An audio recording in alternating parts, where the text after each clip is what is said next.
Drink water.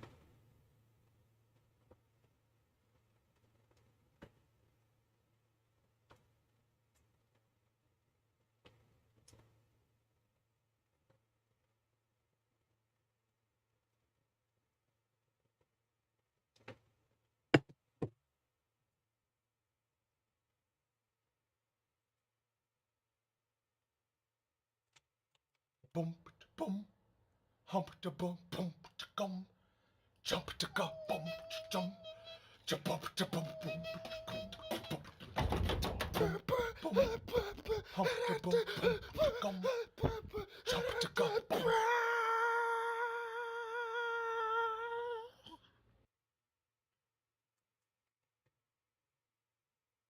Alright, so here's what we're gonna do.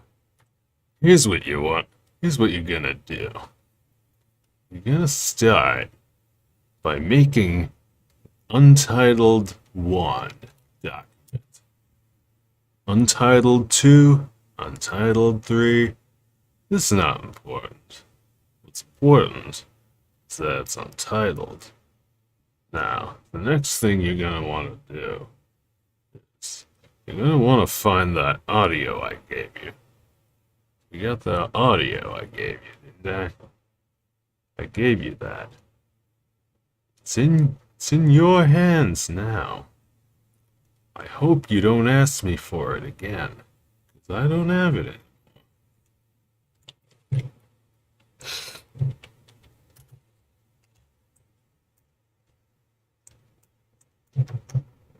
So, in this episode, Rick acknowledges the new art style, and then he introduces everyone to the new character, little Audrey, who is like, here, I'll show you what she looks like. She's a character from like the 1940s, and she's like, she's public domain now, so anybody can sell a videotape of this character's cartoons. So for some reason, like, one of the videotapes has this just like abysmal drawing. I have to find it again. Just dig it up. And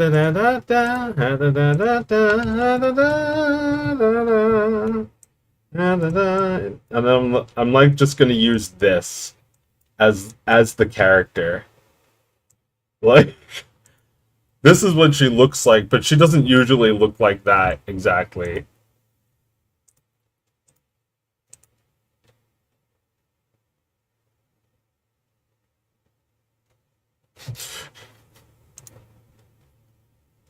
But yeah. After I make this parody, I claim Michelangelo jerk art. I was telling my patrons that Michelangelo was a jerk, apparently. Uh, you know, he was one of the greatest of the greats. So, like, I think he's allowed to be a jerk, unlike some people. Let's save this.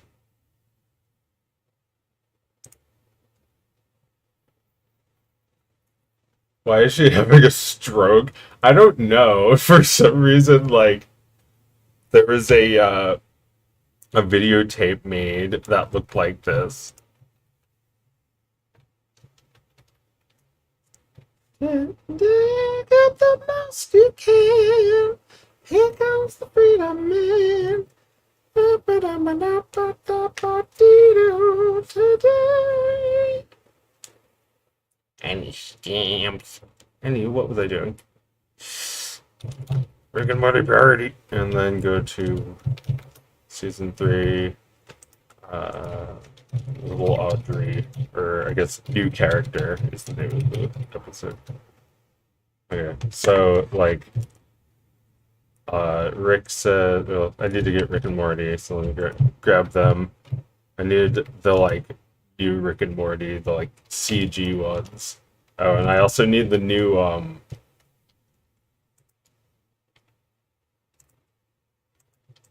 need the new background. It's like a I call it a science genetics lab. Where is that? Oh, right. This one, which is now uh, going to come out sooner than I thought. I don't want to give away the joke, though, so I'm not going to let you see it.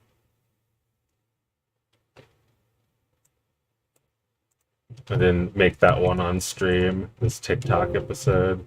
But it's not going to look like this. It's going to have the season 2 art.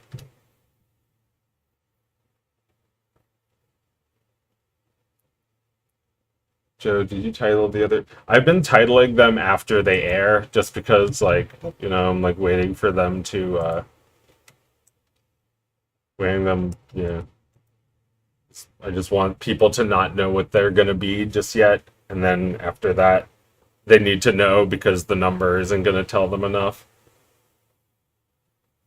Rick and Morty episode. I'm making the love real. It's in the real show, everyone. So enjoy your time. I'm from Brazil. Cool. That is cool. The art may be improved, but the writing. So Rick is like, the art may be improved, but the writing is going to suffer. Let's all give a big one. Here, I'll just play it.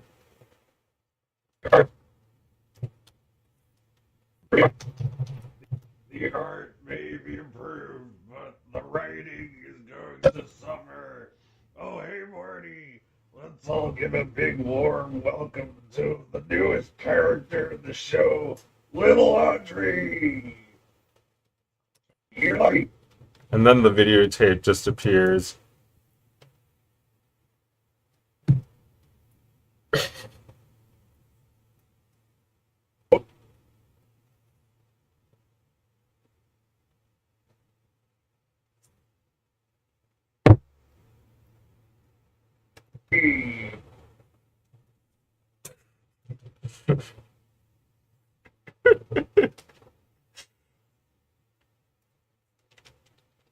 So this is a symbol, right? Yeah, science lab, BG. So I guess I kind of need like this background to be wider. If only AI could do that. Just kidding. Obviously it can, but I don't really want to do it right now. I could just come up with a different background, I guess. Like make a wider one. The tall man with the high hat coming down your way. Get the savings out when you hear him shout that it comes to you. Little Audrey laughs. Here, let's try it out. Morty, don't touch my ring. No, I said don't touch my ring. I told you. And that's the cue for little Audrey to laugh at your misfortune. And Audrey laughed and laughed. And then there's gonna be like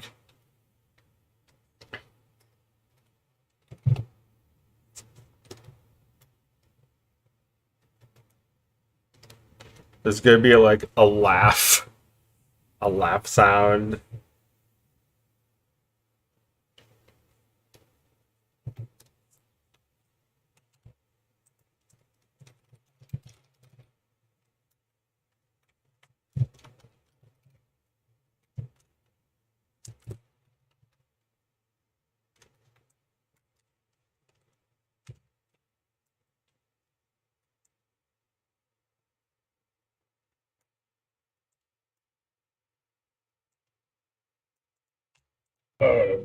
Here, let's try it out.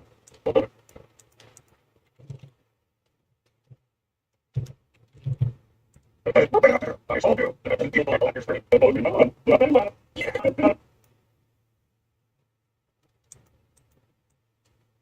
Wow.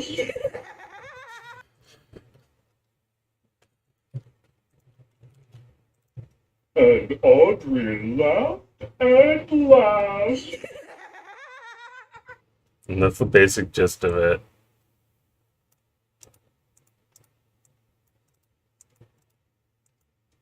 The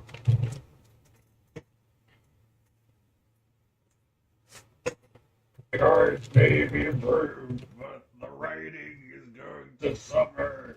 Do you need another background for the little country show? I'm figuring that out.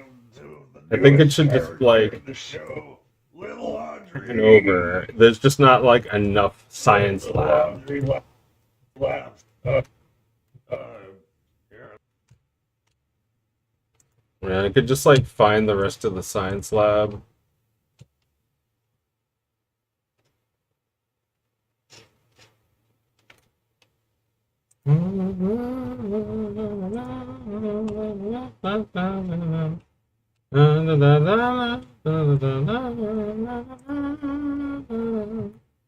Or I could use the yeah, the like fish part or something. Or, oh yeah, there's this one. Yeah, I got it. It's like the this top room.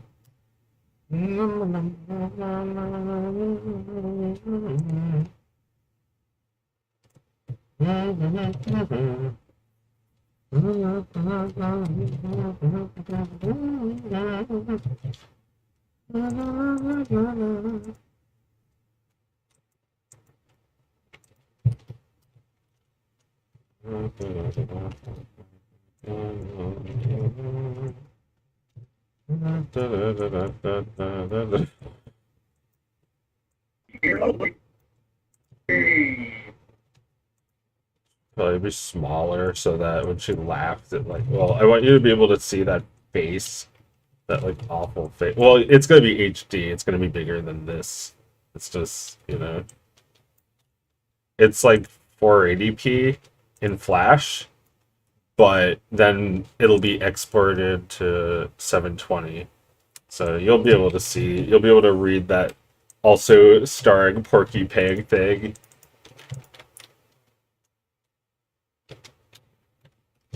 It's evil. This evil videotape.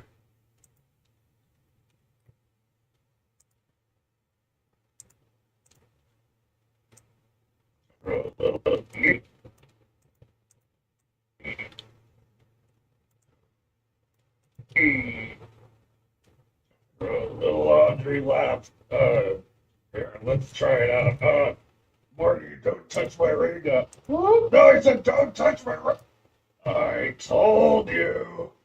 And that's the cue for. Yeah.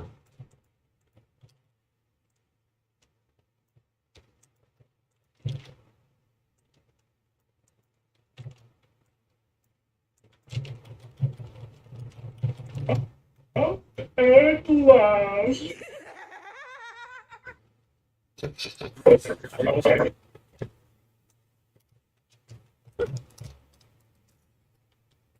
Fortune. And Audrey laughed at last.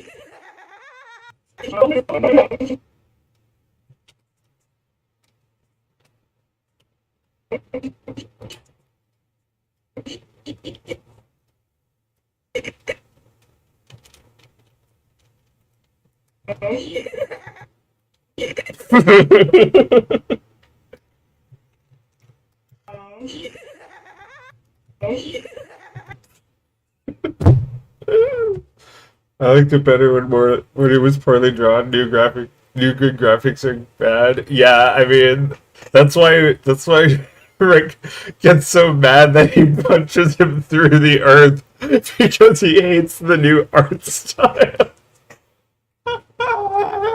He never says that's why, but that's why because he was already upset about the art in the last episode. And like he says the art is improved, but he doesn't like the art. And he knows that the writing is gonna get worse.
Yeah, I think just animating with nothing but that is funnier than like animating her shaking left and right too. I was gonna just add that real quick, but it's not what I envisioned. It's funnier.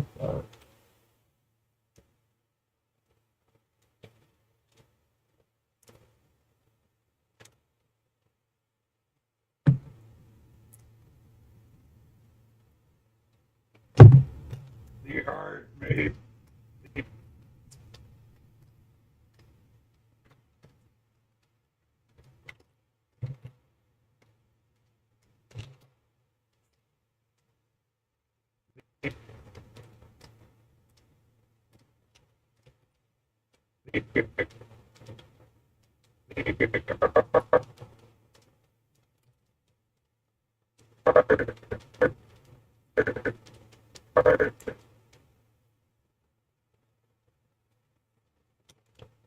the art may be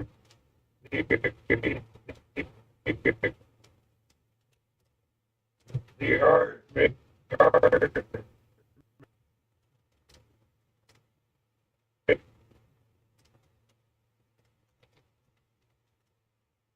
maybe the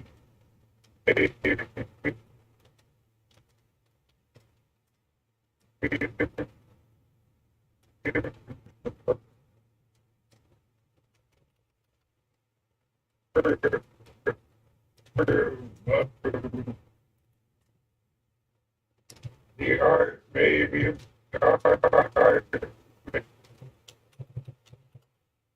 maybe maybe improved, but but the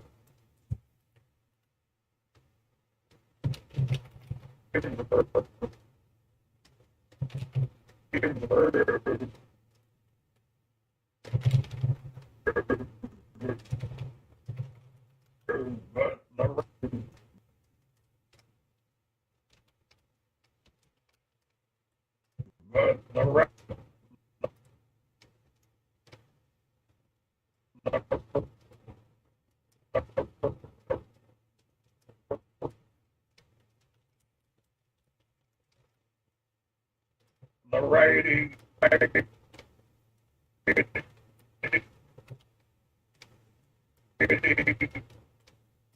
the writing is going to suffer. Oh, hey, the writing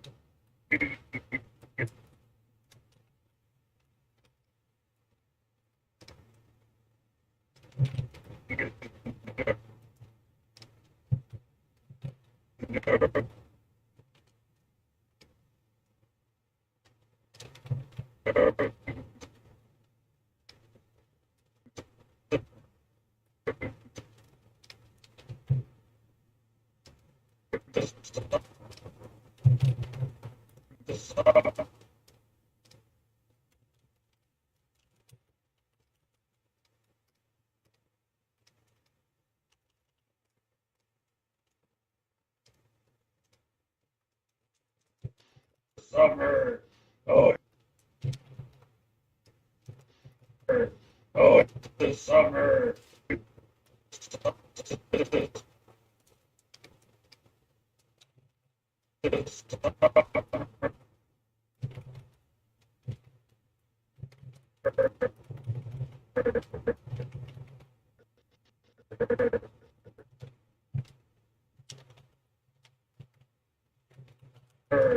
Oh, but the writing is going to summer. Oh, hey, more.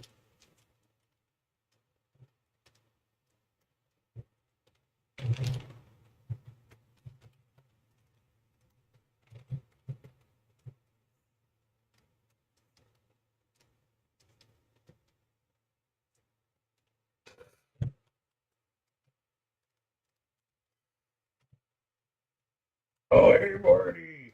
Let's all give a big warm welcome. Big warm welcome.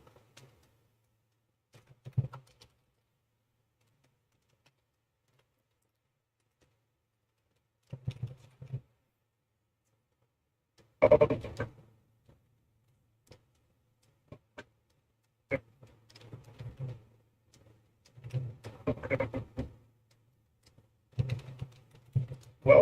to.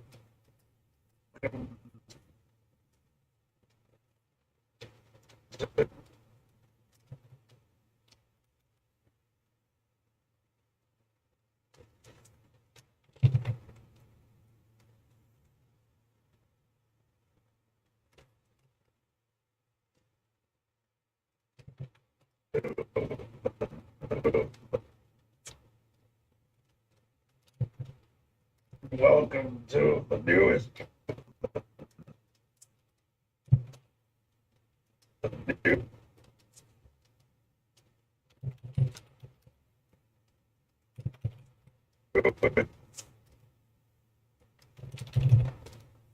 It's Morty. It's Morty, Rick, and Audrey.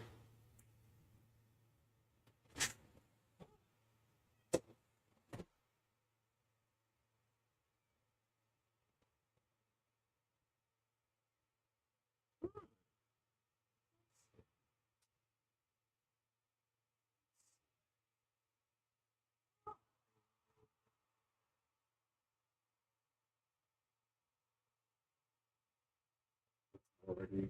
It's Audrey and the Rick.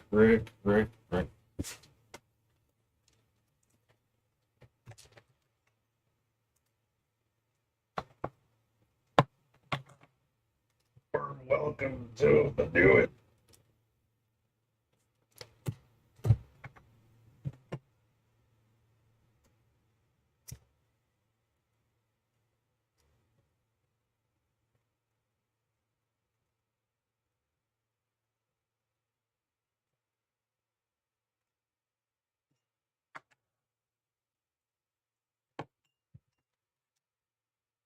Welcome to the newest character. Where's little Victor? The newest character. There's no little Victor. That's silly. Newest character.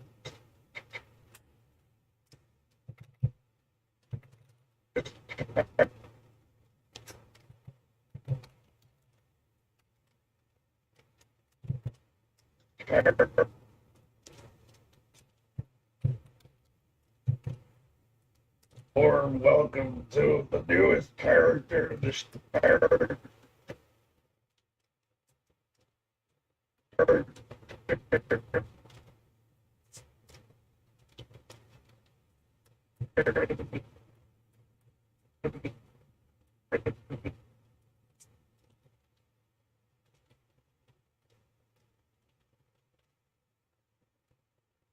The show. Little character in the show.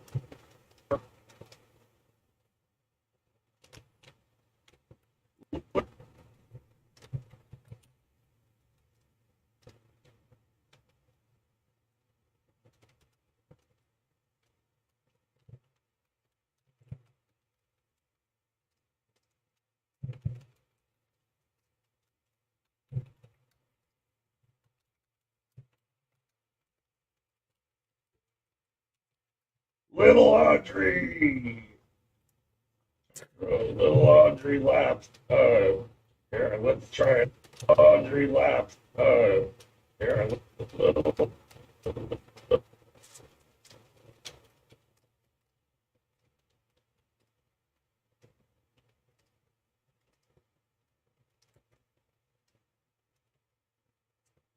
Little Audrey laughed. Oh, crap. Accidentally put Morty on the wrong layer. So it's alright. It's okay, Morty. We're gonna do the surgery. It's gonna cost a lot for me, but it's okay. You're not gonna be harmed, Morty. We're gonna kill you, Morty, but we're gonna kill different yous. Yeah, we're gonna take them to another dimension, all the way out here. We're gonna kill them one by one. They're gonna die. We'll kill them all. We'll get them all, Morty. Don't worry. Everything's gonna be okay. Don't worry. We're killing them, not you. You're gonna be fine. Little Audrey laughed. Yeah, now we're good.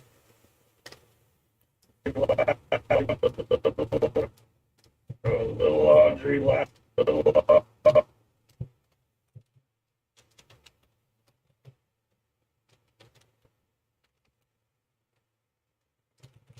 Audrey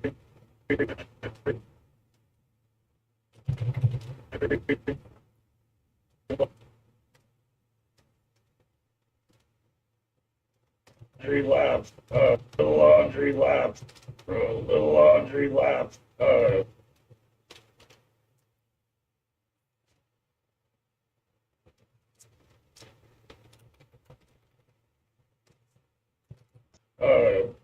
Audrey left.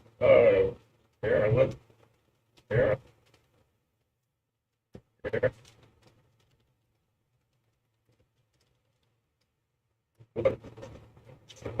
Here, let's try it.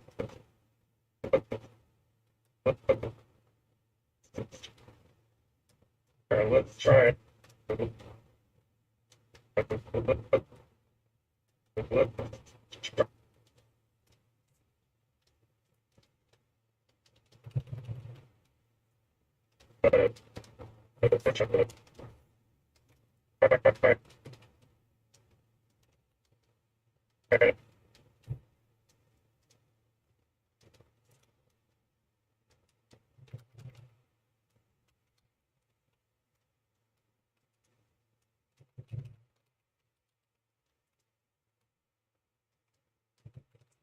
Try it out. Let's try it out.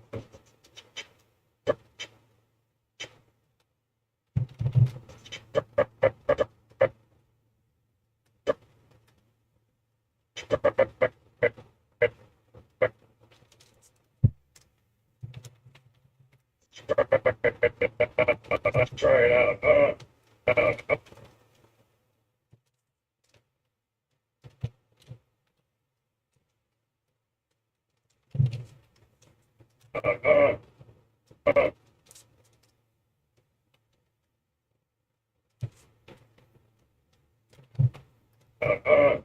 Morty.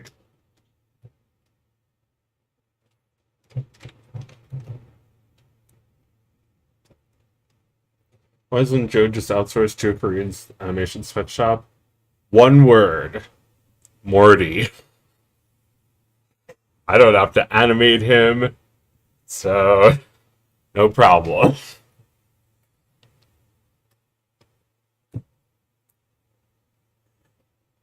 What I do have to animate is Rick saying his name over and over, which is annoying, and I hope I'll be happy to never do that again. Little Audrey left. Here, let's try it out. Morty, go.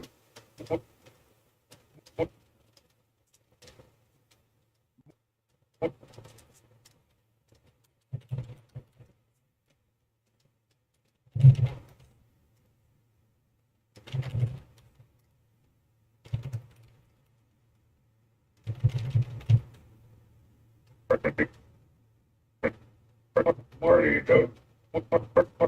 Morty.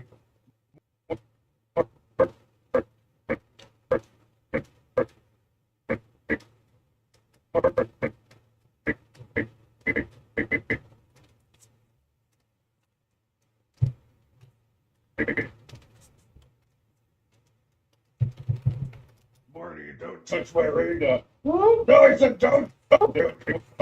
Morty, don't touch my radar. No, I said don't touch my radar.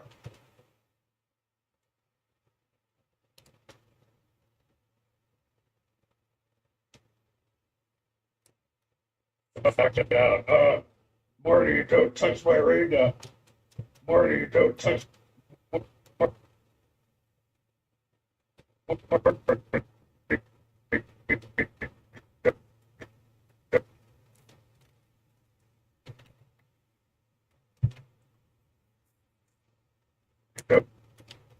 Yeah, I actually do have to animate Morty in a minute, which is ironic that I just said that because I have to animate him like right now. No, I said don't touch my radar. No, I said. Yep, he has one line.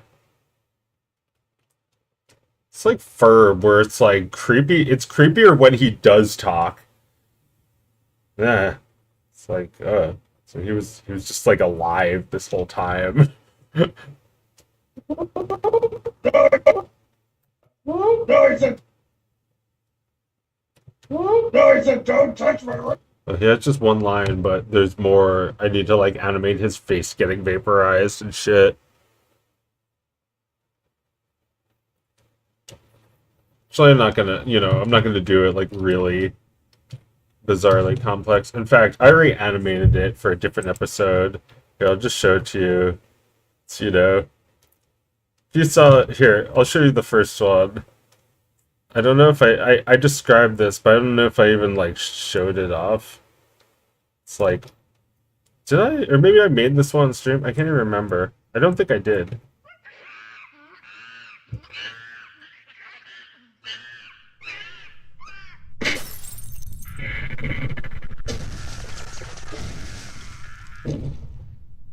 And then this episode is afterwards.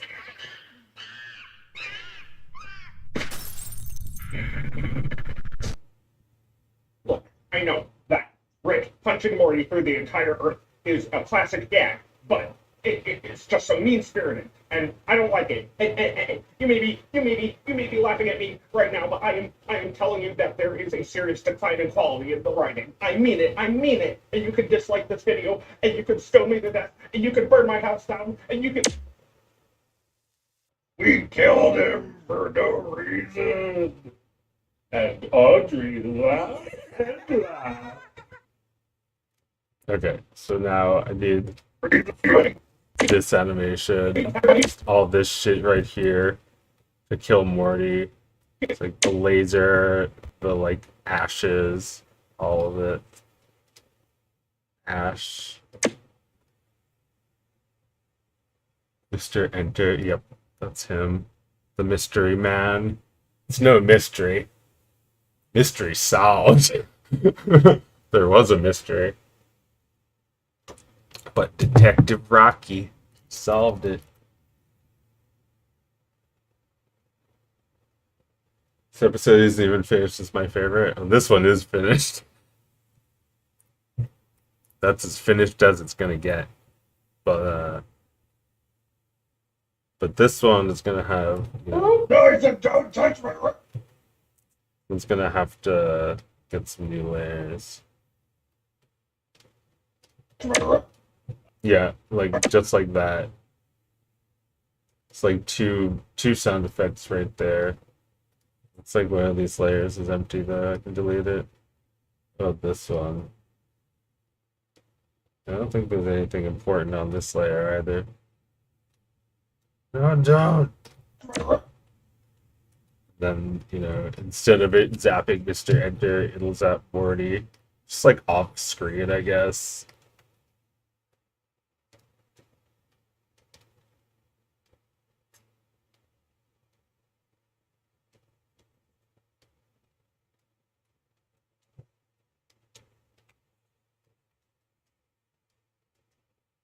Yeah, that's fine. Alright, so then make Morty brightness, and then red.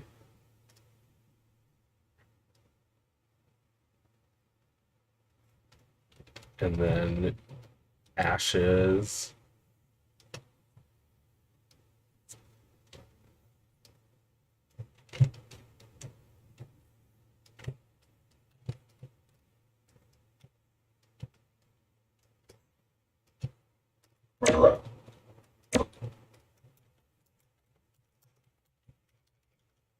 Touch me.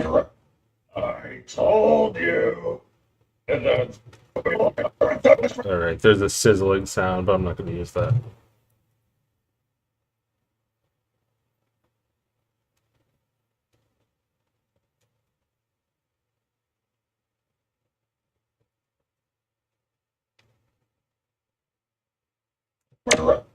I told you. And that's the cue for little Audrey to laugh at your misfortune. And Audrey laughed and laughed.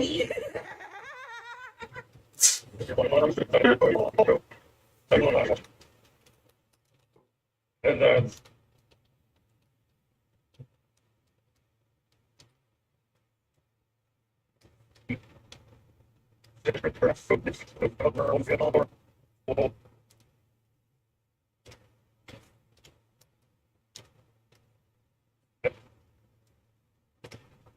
Oh,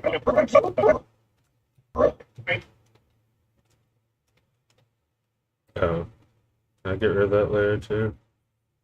Yep. I told you. And, that's the cue for little Audrey to laugh at your misfortune. And Audrey laughed and laughed. Well, another perfect episode. Well, this one's actually a little bit longer than running time. It's only 40 seconds though. It's not like, you know, one one of the episodes like the McDonald's ones are like a minute and 20 seconds. Mr. Enter more like Mr. Exit. There you go. Laughs cutely. I like how much these shorts criticize capitalism. They're not. They only care about views. The art may be improved, but the writing is going to suffer. Oh, hey, Morty. Let's all give a big warm welcome to. Yeah, it's actually not complete. You need to keep working on it. Oh, hey, Morty. Let's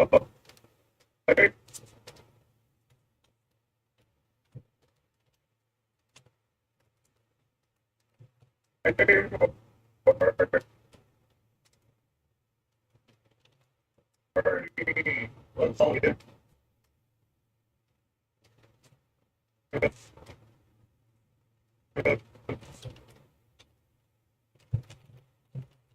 give a big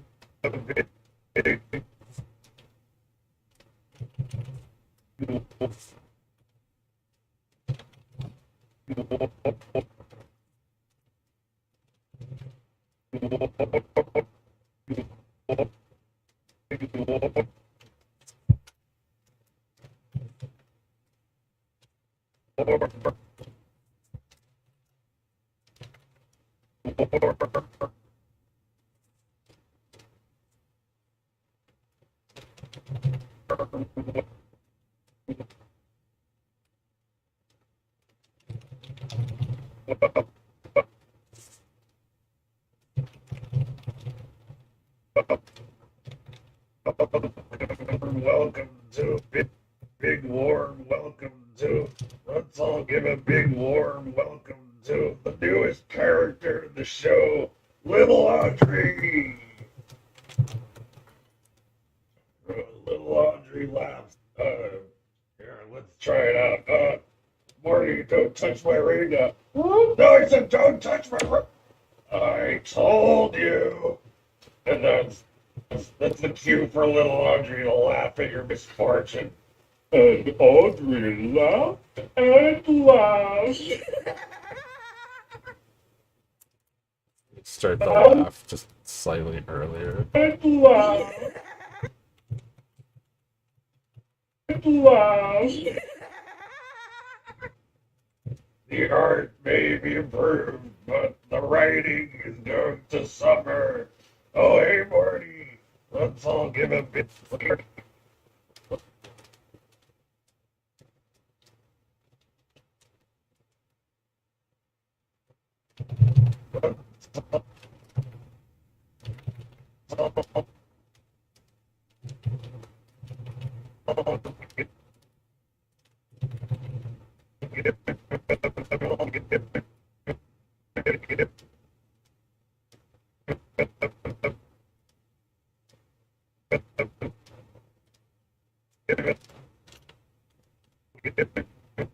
I'll give a big warm welcome to the newest character in the show, Little Audrey. Little Audrey laughs. Here, let's try it out. Morty, don't touch my.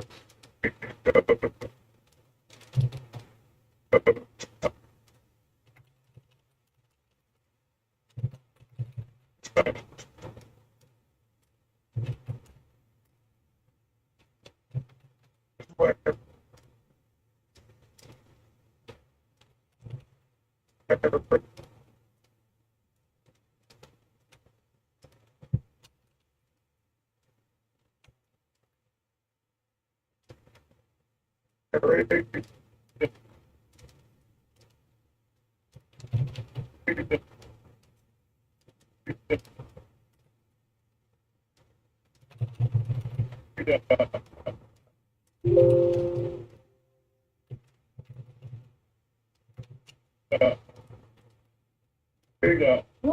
he said don't.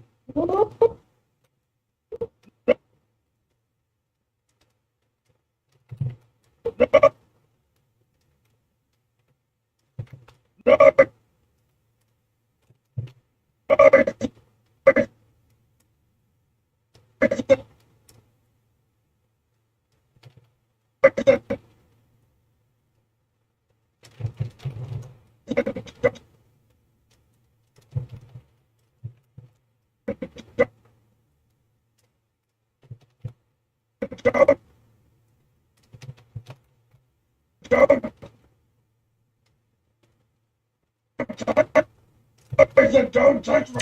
No, he said don't touch me.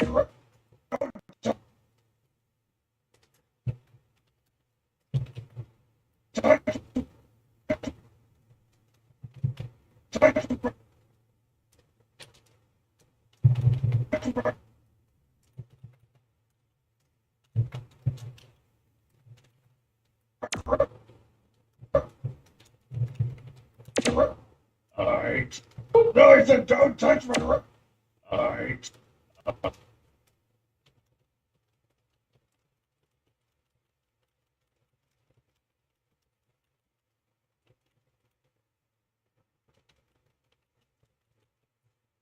I told you.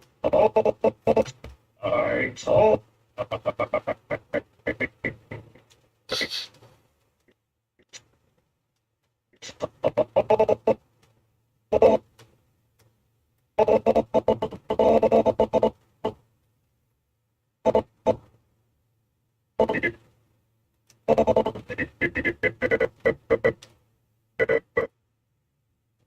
You.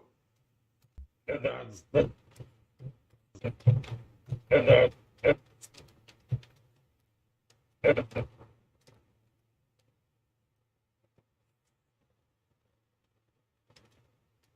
And that's the. And that's the.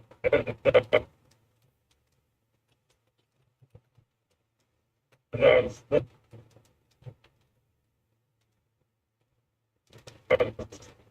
And that's the cute.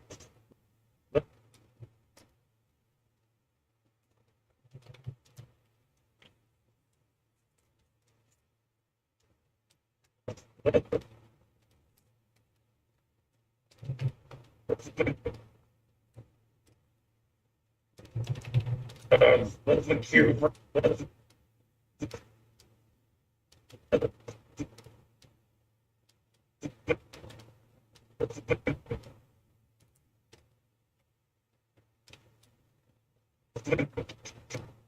cute.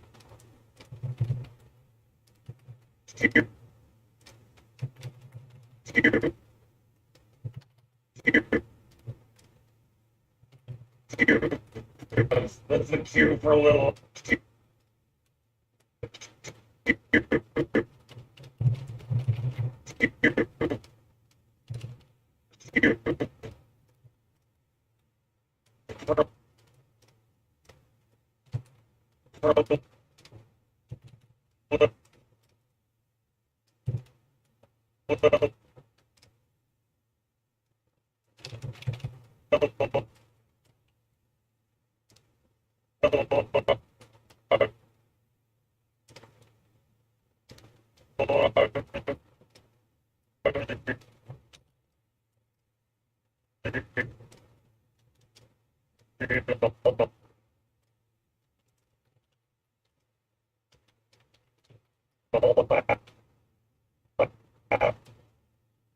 I figure Miss. I figure.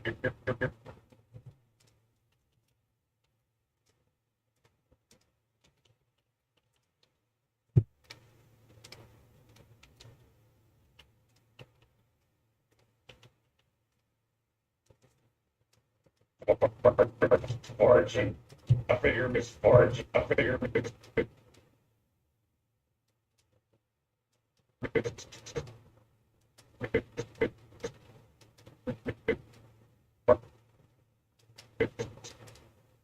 Your misfortune.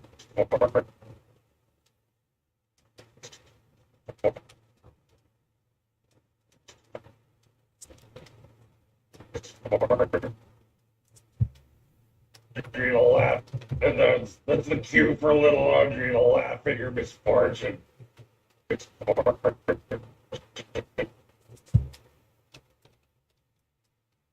Your misfortune.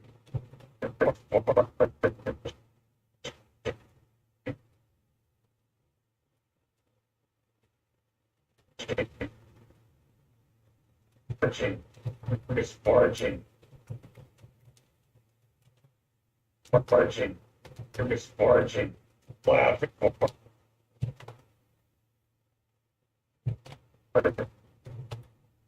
Misfortune. Your misfortune. Laugh at your misfortune. Laugh.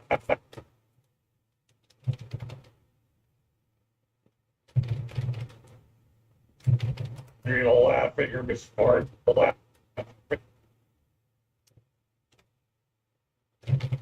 Laugh.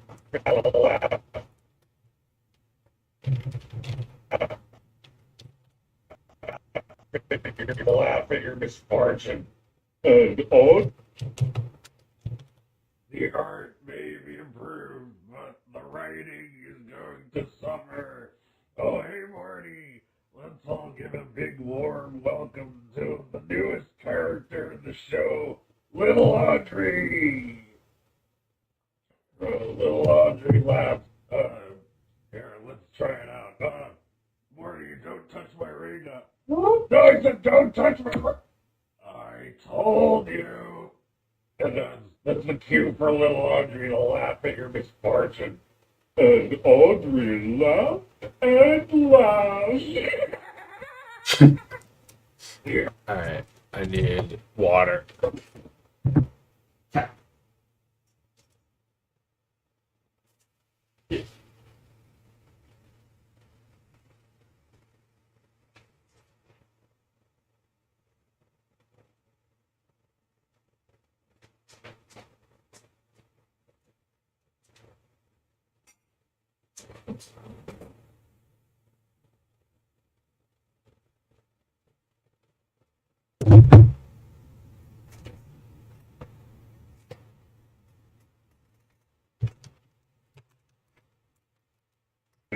This one's also almost done. The art may be improved, but the writing is going to suffer. Writing is going to.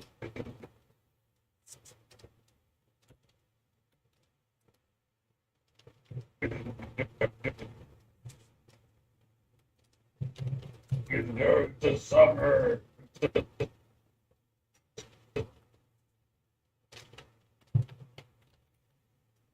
Thank you for 99 cents, Candy Corp. To suffer.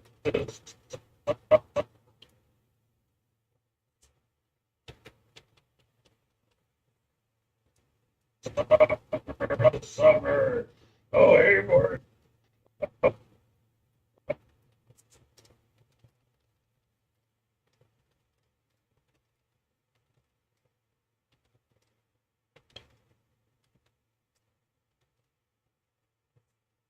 Hey, Morty. Oh, hey.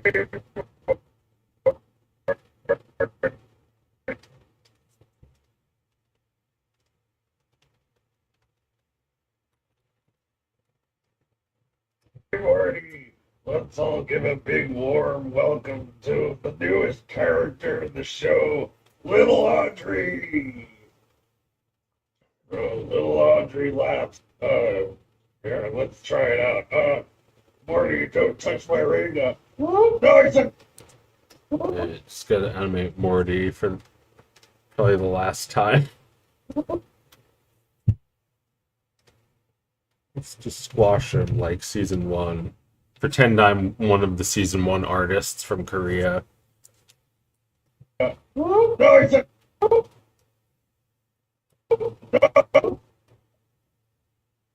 Morty only pays attention when you're giving him like negative attention. I guess there's not a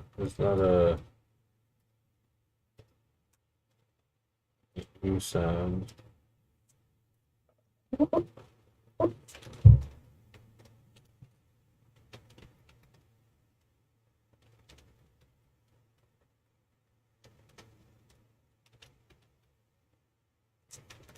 No, he said don't touch me. No, he said, I guess we just need to move his mouth too.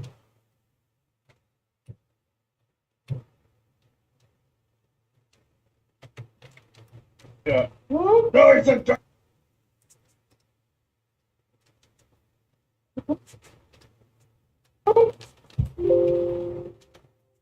Yeah. No, he said don't touch my. I told you. And that's the cue for little Audrey to laugh at your misfortune. And Audrey laughed and laughed.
The art may be improved, but the writing is going to suffer.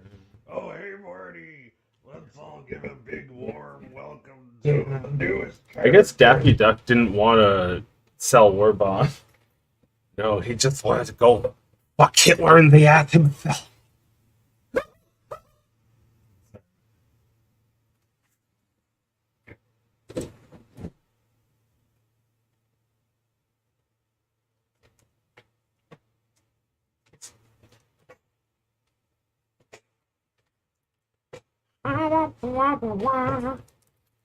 Shut up and Newest taste my character cock. in the show, Little Audrey. Little Audrey laughs. Here, let's try it out. Morty, don't touch my ring. No, I said don't touch my ring. I told you. And that's the joke. Oh, this looks like such shit. Eh, considering the budget, it's fine. You. And then touch my ring. I told you. And that's Eh, well, I don't know. It's like there are certain things that I will change if they look really shitty, but like for the most part, um, like I've been leaving every shitty thing that I thought was funny. Uh, some of the really shitty things just weren't funny. you. So like for instance, this smoking ash disappearing isn't really that funny, so I'm not gonna leave it. I'm just gonna get rid of it. Told you. And That is the fine. cue for little Audrey Yep. to laugh at your misfortune.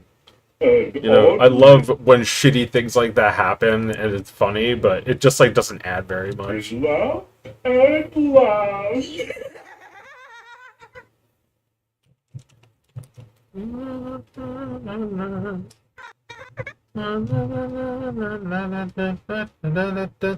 The art may be improved, but the writing is going to suffer. Oh, hey, Morty.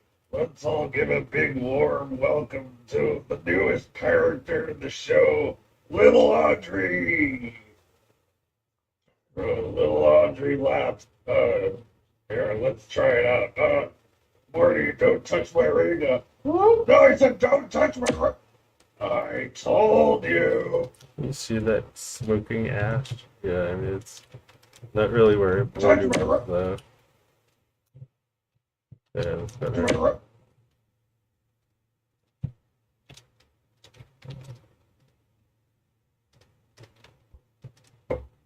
You. Touch my ring. I told you. Yeah, that looks good. And that's the cue for little Audrey to laugh at your misfortune. And Audrey laughed and laughed. The art may be improved, but Let me, oh shit. Did I never swivel this? I mean, I didn't widen this shit. the art may be Alright, improved. now I have to but change the my little writing Audrey is is. the summer. Oh, hey, Morty. Let's all Yeah, give a Rick is big off warm center now. welcome to the newest character in the show, Little Audrey. That might be okay since he's looking to the. But then little Audrey is all the way to the left. Little Audrey laughed. Here, let's try it out. Morty, don't touch my ring. No, I said Damn, don't touch thank you, my Moist Marauder, for the $20. I like watching your video during break at work. Keep up the great work. Thank you. I told you. And that's the cue for little Audrey to laugh at your misfortune. And Audrey laughed and laughed. Alright, so all I'm gonna really do is change where little Audrey is. Like that. See how that. Yeah, that's centered. The art And I'm just gonna leave. I'm gonna leave Rick like baby. off to the side when he's presenting little Audrey. He's looking that way.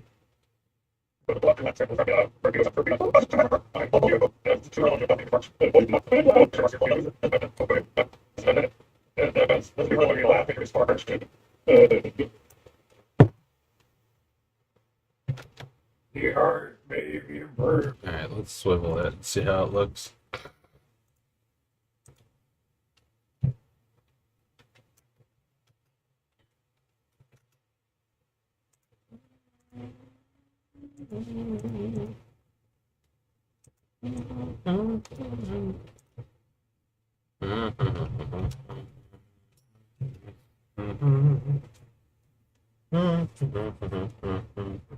I think about the strong bad but worse joke a lot.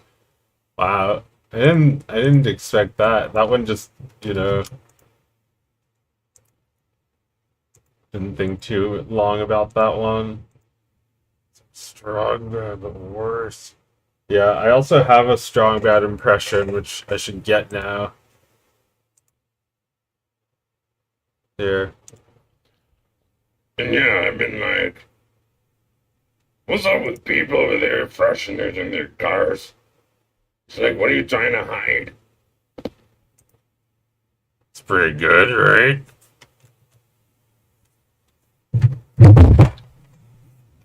Any bonds today? Bonds of freedom, that's what I'm selling. Any bonds today?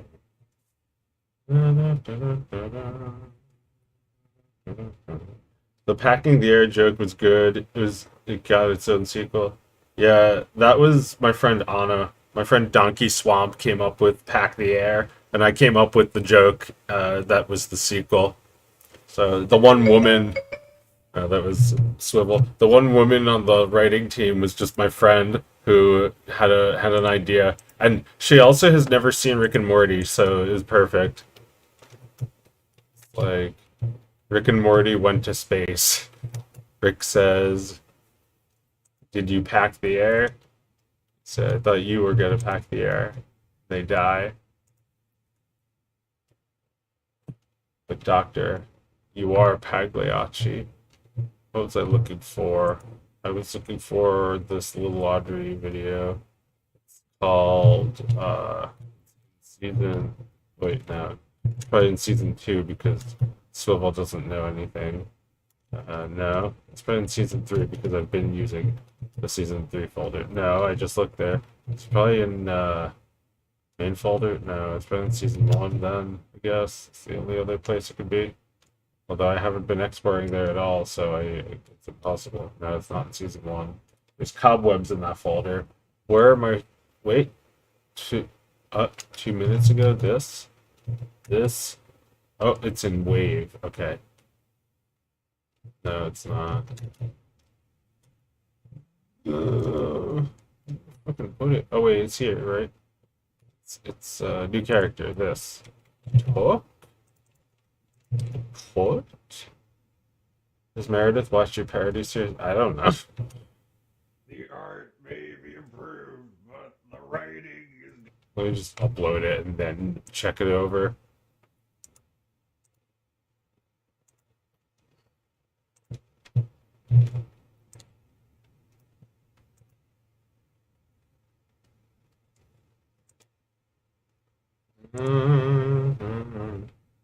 This is episode 2, season 3. Yeah, this is episode 2. So I can check that one off now. Rick and Morty parody number 22.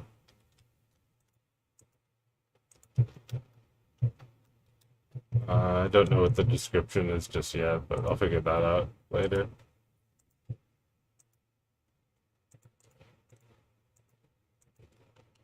Give me $384 to write a description.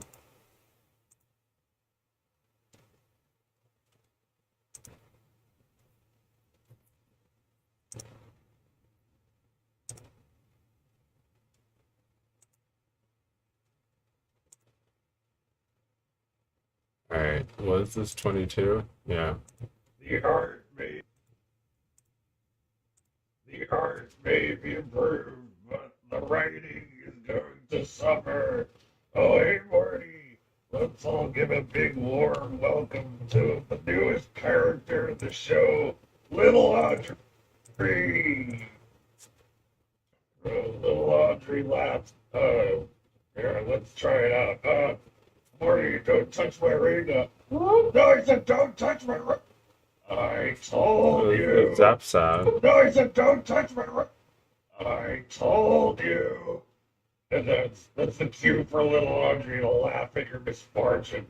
And Audrey laughed and laughed. Oh, there's no Audrey laugh either. I have to upload it again. That's too bad. Well, this is an easy thing to solve though. I just export it again. Or I just export the wave as like everything. It's like call it Little Audrey full. That wave. And then yeah. And then just like swivel it again with that new audio. Just change the audio. Oh, I guess I did.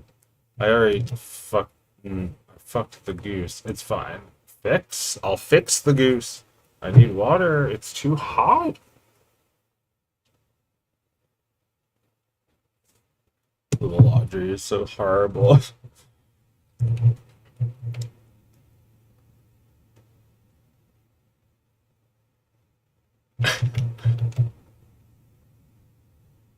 It's too hot in here. Damn it.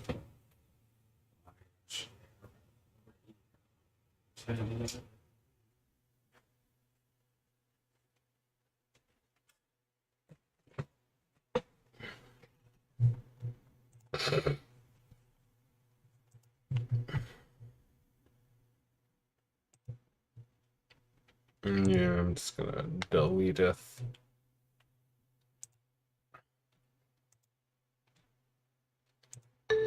Wait, don't delete the wrong one. Almost deleted the wrong one. Right? Or where is it? Oh, here it is.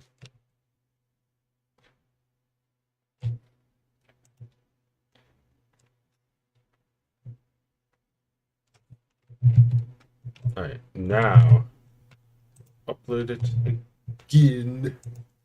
Upload it again. Refuckulize the contrabulation. It's the wrong wait. It's the season 3 new character. This one, this new one.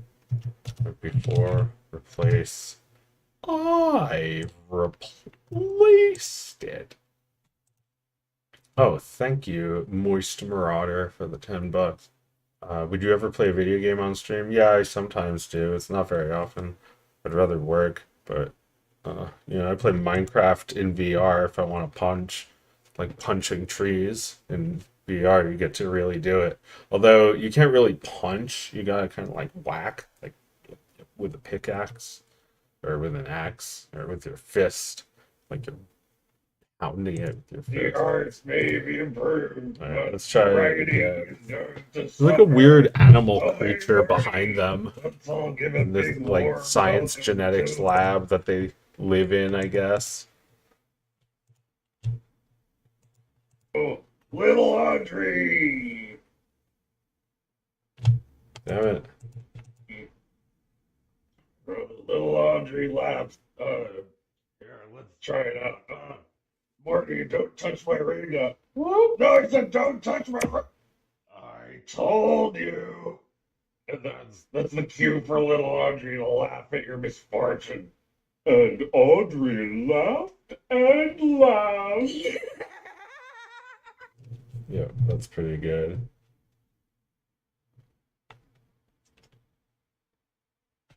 Right, so this one is episode 22.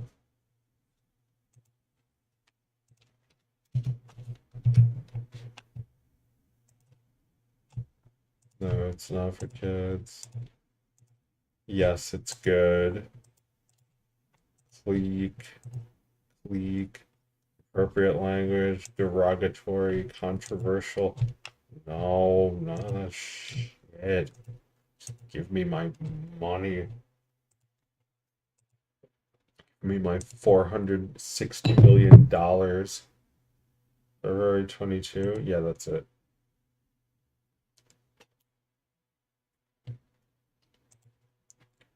Hey, okay, so now I can delete this shit.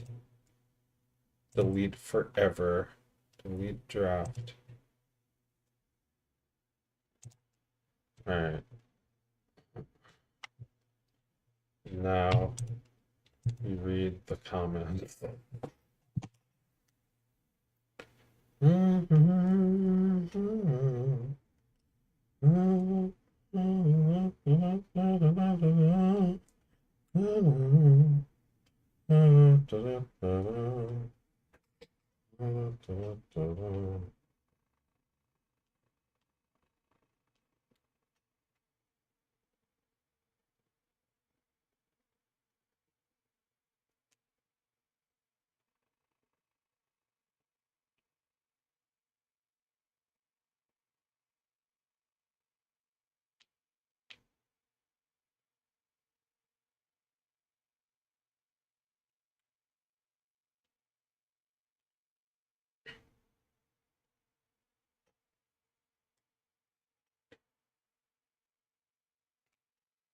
Back to Superman. Connor is going to love that joke.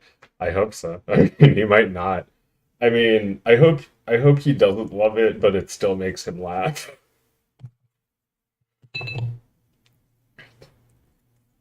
Feel like weird about that joke because I love Connor and I do love Supermental, but you know, gotta have them rigged.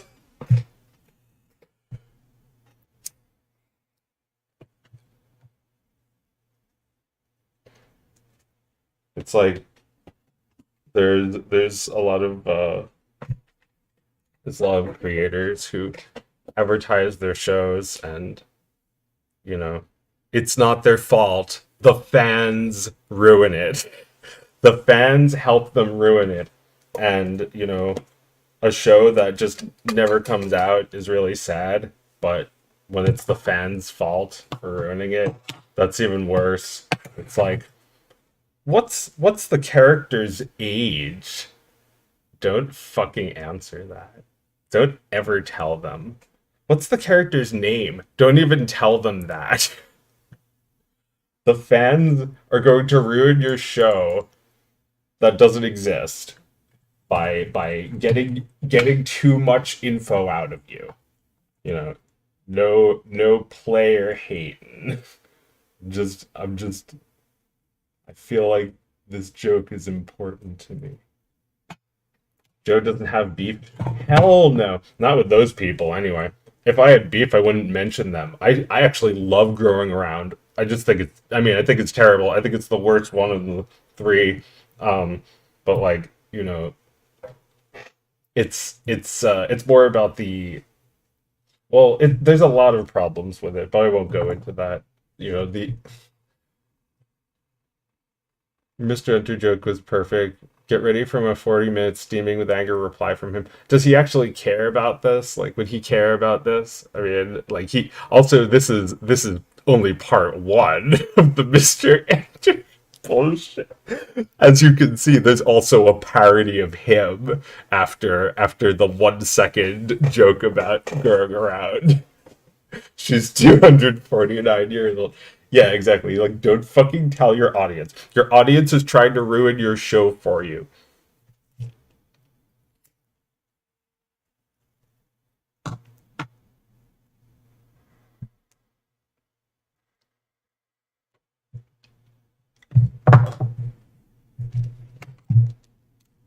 Maybe improved, but Alright. Is this done? Yeah, that's uploaded.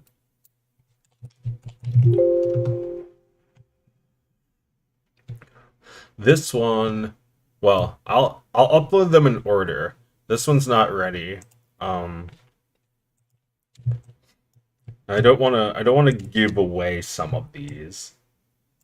I've given them cryptic titles.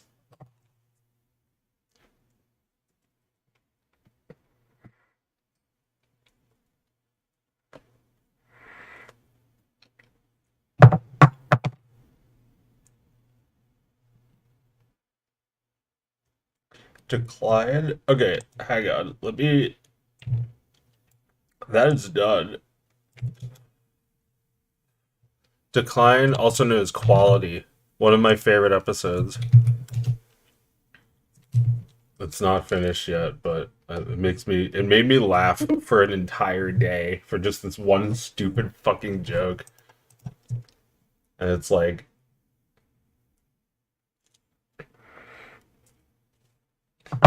I made a reference to this other animator.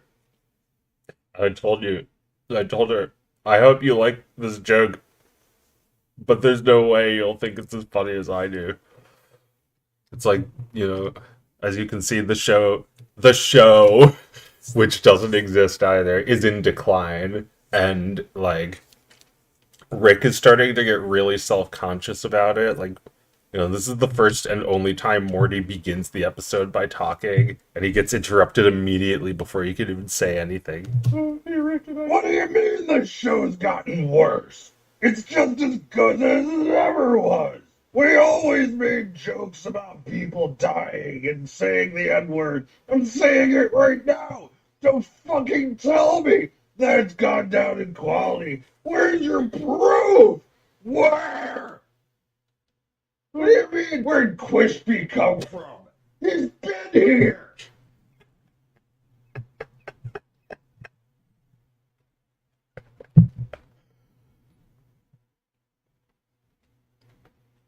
Will the finale be the longest running parody episode series finale? I don't know. I think what's the longest running parody? I guess Rick and Morty, right? Can you think of a longer running parody than Rick and Morty?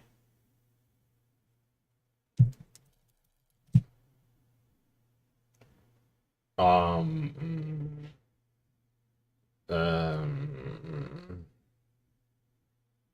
it's not. It's like maybe not. It's not just a parody anymore, but like You know, it's based on Doc and Marty still. It's like at its heart, it's still a parody. Joe, I love these, Joe. I've been watching since Brown's Serial Adventures. The hits keep coming. Yeah, yeah. Quishby hasn't even dropped yet. Episode 31 out of 30. There's no way I can continue this. I have to get back to Handsy Boy. I want to finish that. I mean the show. What do you mean the show?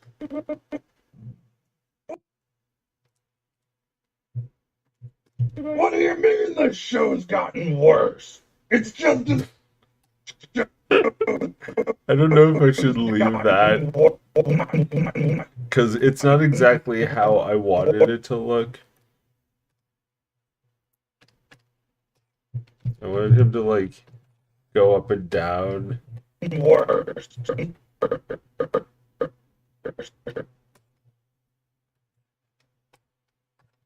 Worse. It show's gotten worse. It's in the show's gotten. Thank you. Yeah, drink water. Good advice. Gotten worse. Worse. It's gotten worse. Gotten worse. It's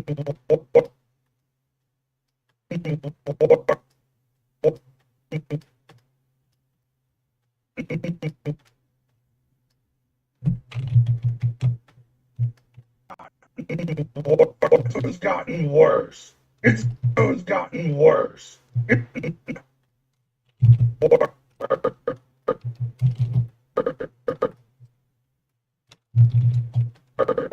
Worse. It's just as good as it ever was. We always made jokes about as it ever was. We always never was. We always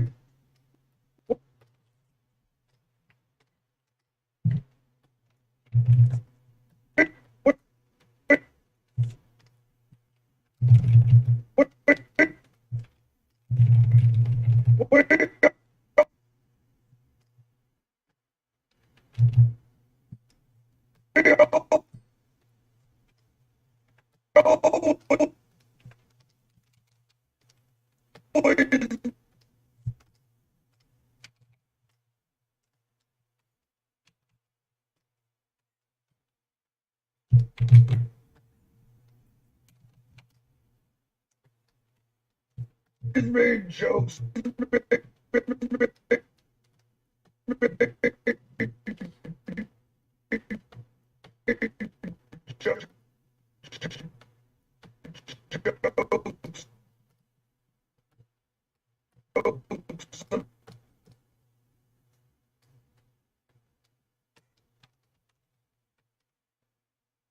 Jokes about people.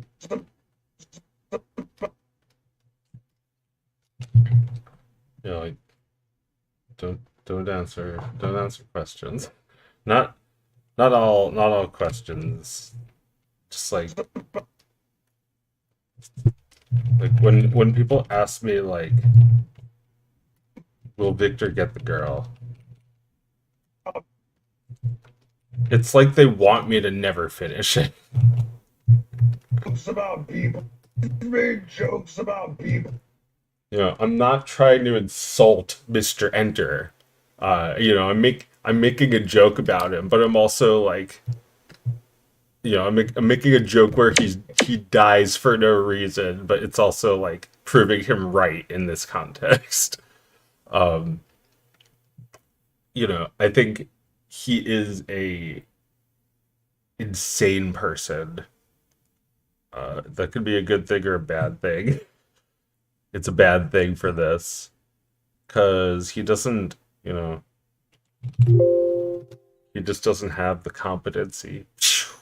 You know, had to do it to him, but he knows it. It's sunken in by now. I mean, you know, when I first came up with my cartoon, Audrey and Victor, I didn't know what I was doing. I had like 100 scripts. It was stupid. It didn't matter. None of it was good. The only difference is that I didn't have any fans who were like, when's it coming out? Where is it? Why isn't it out? How are you taking so long? Who the fuck do you think you are?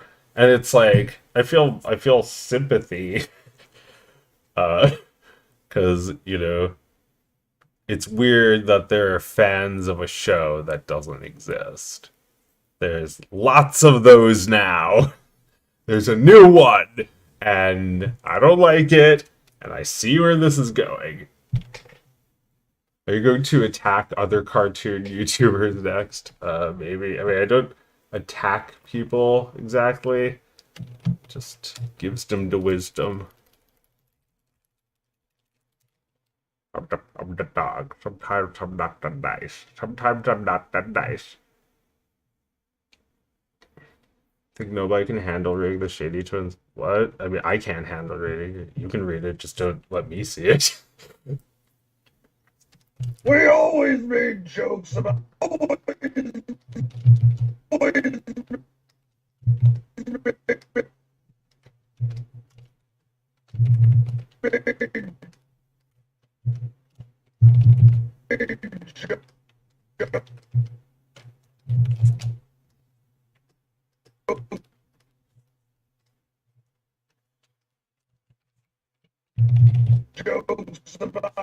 jokes about jokes about people.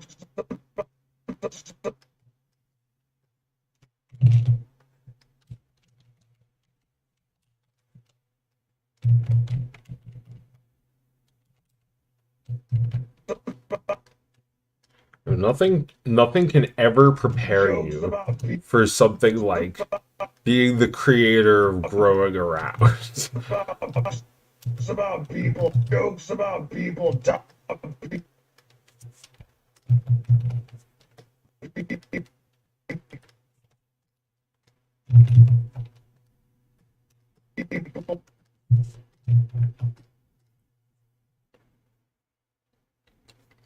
Jokes about people.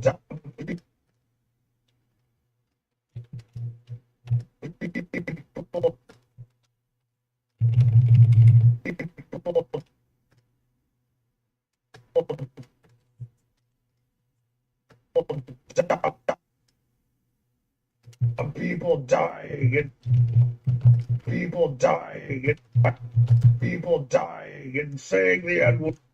We always made jokes about people dying.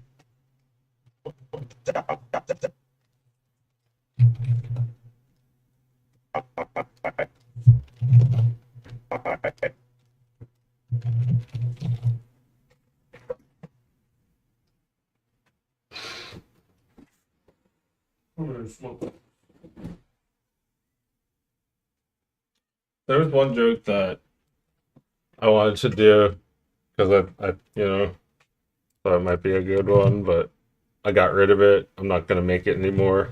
Not because it was too offensive, but because it was, I didn't think it was funny enough to take up a slot. So like, it was like, sometimes she just says some stupid shit. You gotta give her the old Beethoven, the old Beethoven, the right, right, right, left, right. It's, whatever. I thought that one wasn't that good. It was good, but not like good enough. People dying and saying made jokes about people dying and saying. That's kind of funny. I might stick it in because I want to do. Am I still doing I beat my wife? I beat my wife. And like everyone laughs. Dying and saying. There's just not enough Ricks in a Morty. There's just not enough days in February. Any plans on making the Morty character played by a random kid off the street? No, you see, I've already spent the budget, and it's you can guess what the budget was. But yeah, I mean, I've done something budgety in the end. Not like that, but What do you mean you were on the stream, you already saw a sneak peek on it. the show's gotten worse? It's just as good as it ever was. We always made jokes about people dying and saying the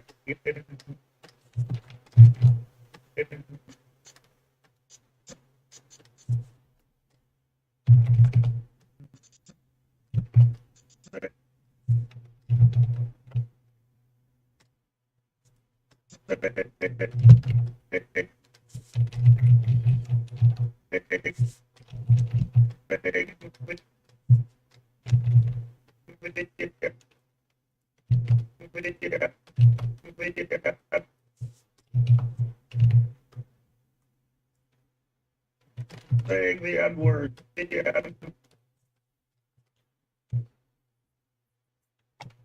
the N word. Dying and saying the N word.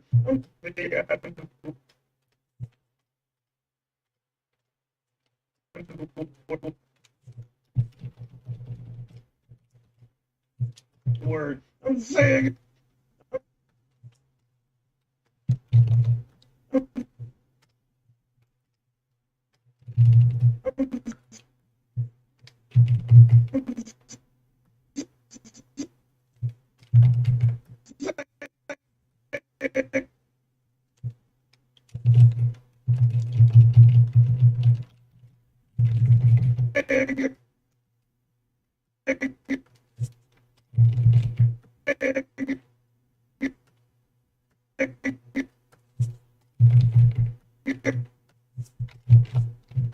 it right. I'm saying it right.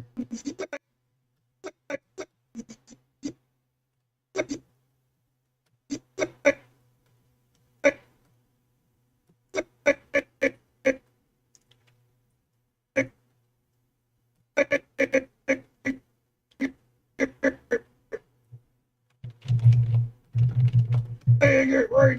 I'm saying it right.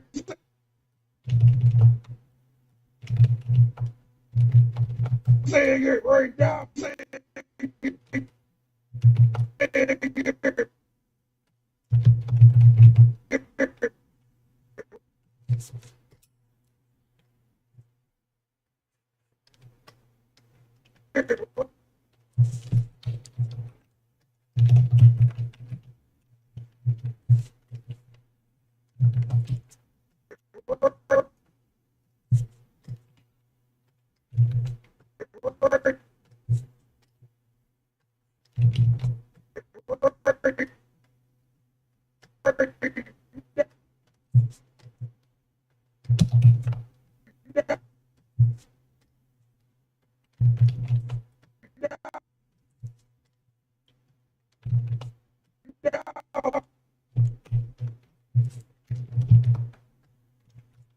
No.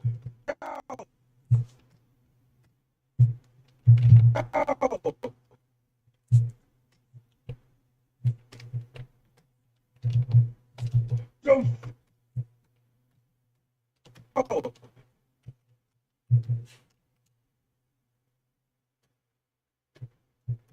Don't. No. Don't. Oh. Don't fuck.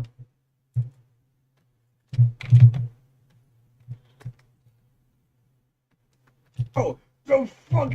No. Don't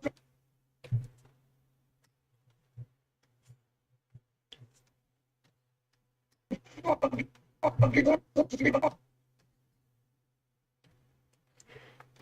Tell. Tell me. Don't fucking.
Tell me.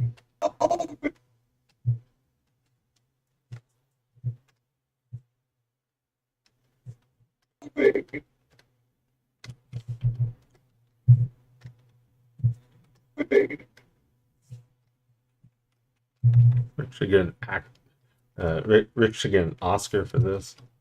Tell me. That's got me. That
God, God, God, God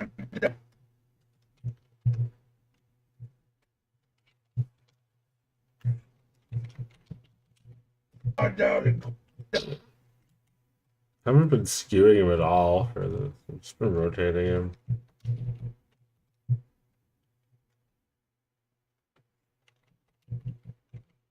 God down and God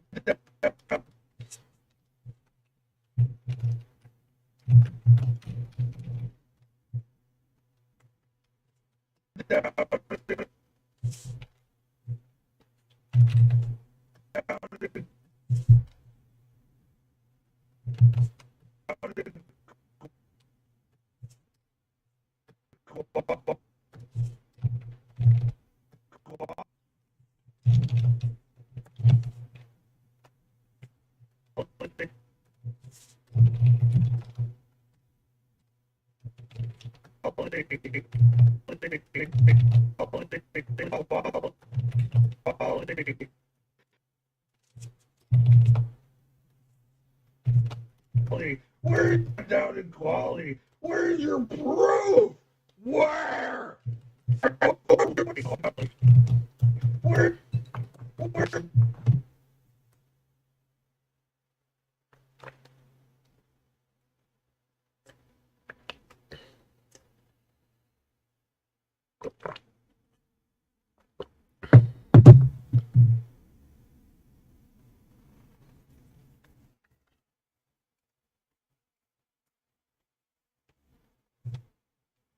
To be fair, this is Joe's audience. Of course, we're unfunny. I mean, your name is Big Moist, and I'm pretty sure you're not the same person as Moist Marauder. So, yeah, maybe you are pretty unfunny if you're all making the same joke. Mr. Moisture, Dr. Moist, Moist Man, Rocky Moist Johnzo, Rocky Moistzo, Moisty, Rick and Moisty. Rock and Moisty. Where's your proof?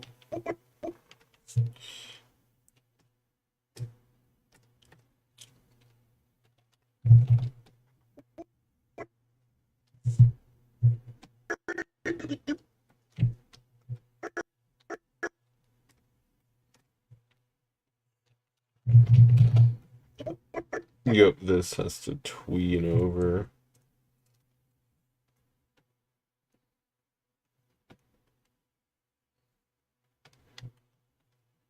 Where's Where's your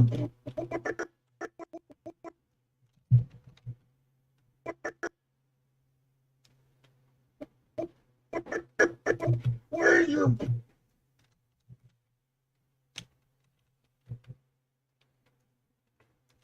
Where's your proof? Professor Dank Moist. I mean, I did get a laugh out of your name when I read it. Moist Marauder is funny. I think Big Moist could work if you got something behind it, like, you know, you rap, could call yourself Big Moist and sound pretty cool. Big Moist is now crying, oh, turning on the big moisture. Oh, I made Big Moist moist. Made him a little moist. Sorry. Proof? Where's your proof?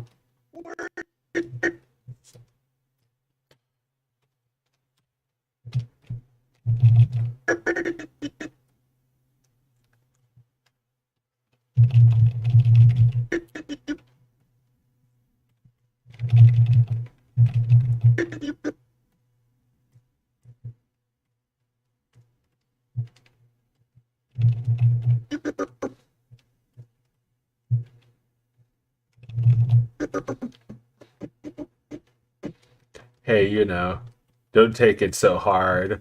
I also just simply think that I'm trying to be funny.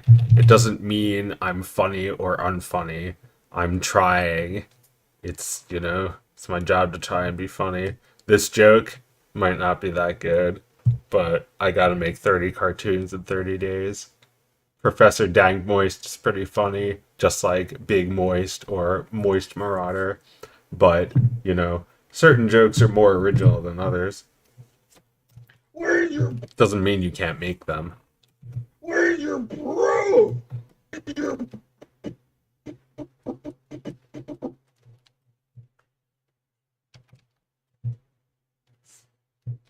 proof? Proof?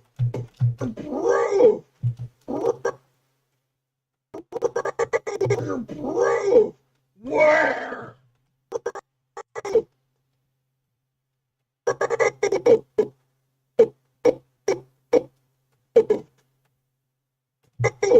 What proof?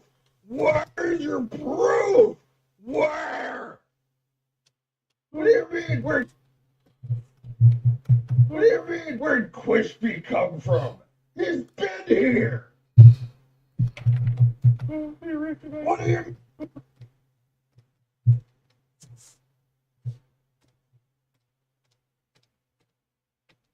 Morty doesn't have any mouths.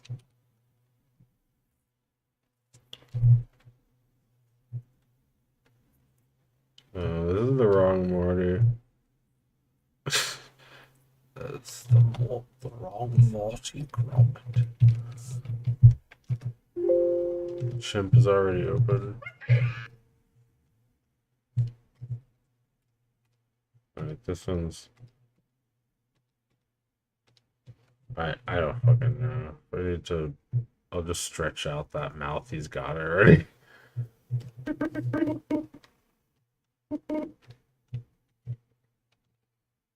Let me just, already copy. Okay. Let me just, grab, oh, I can't just simply grab it.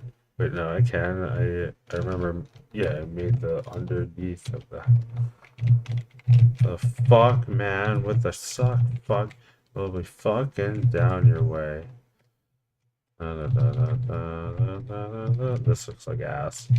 Well, you know, the budget is $263 or whatever. Gay man with the dumb hat. Well, fuck your wife today. Get your savings out.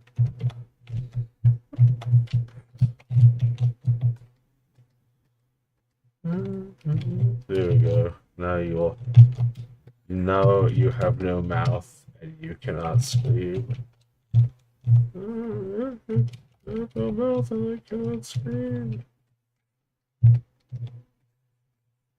It's a reference to I have no mouth and I cannot scream. If you get the reference, you have a high IQ. That's what it's called.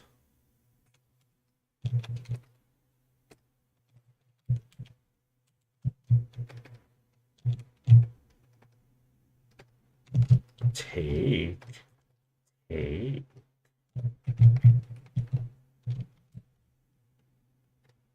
Get your penis out when you hear him shout. Any moms today?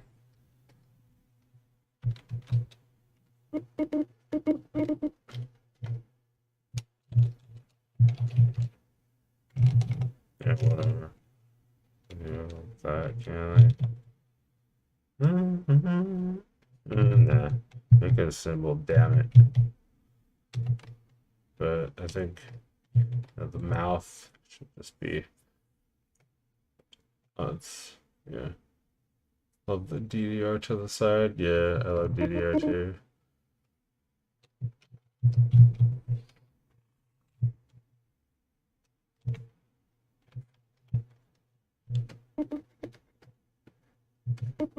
Oh, hey, Rick,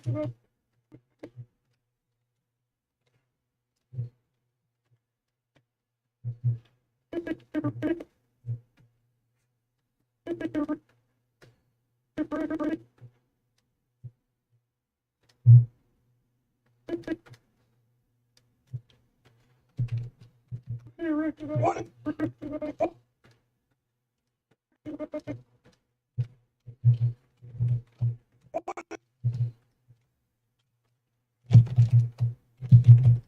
oh shit. What do you mean? What do you mean? What do you mean the show's gotten worse? It's just as good as it ever was. We always made jokes about people dying and saying the Yeah, and now he's back to normal Morty. But before he's like he's got like shit over here for literally no reason, Morty. Yep. That's better.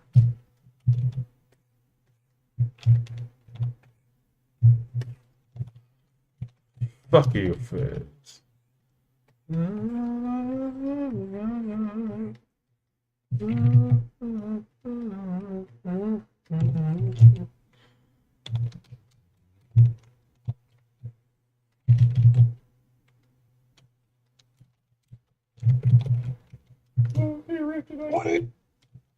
What? Oh shit, fuck. So I didn't make it part of the dope. Wait, I can fix it.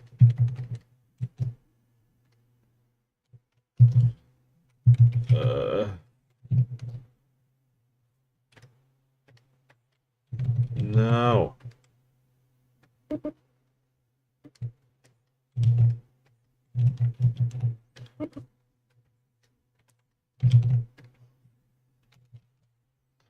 We're done. Oh, fucked up.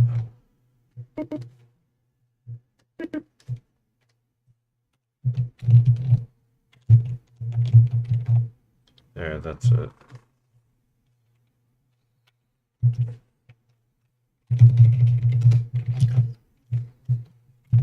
Alright. So now, like this, like that.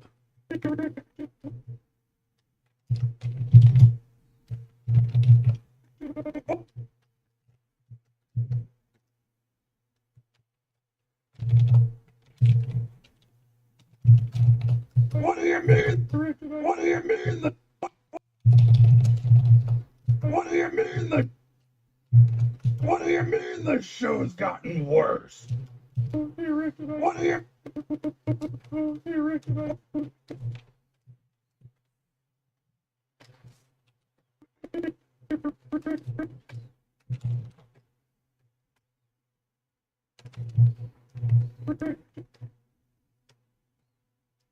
What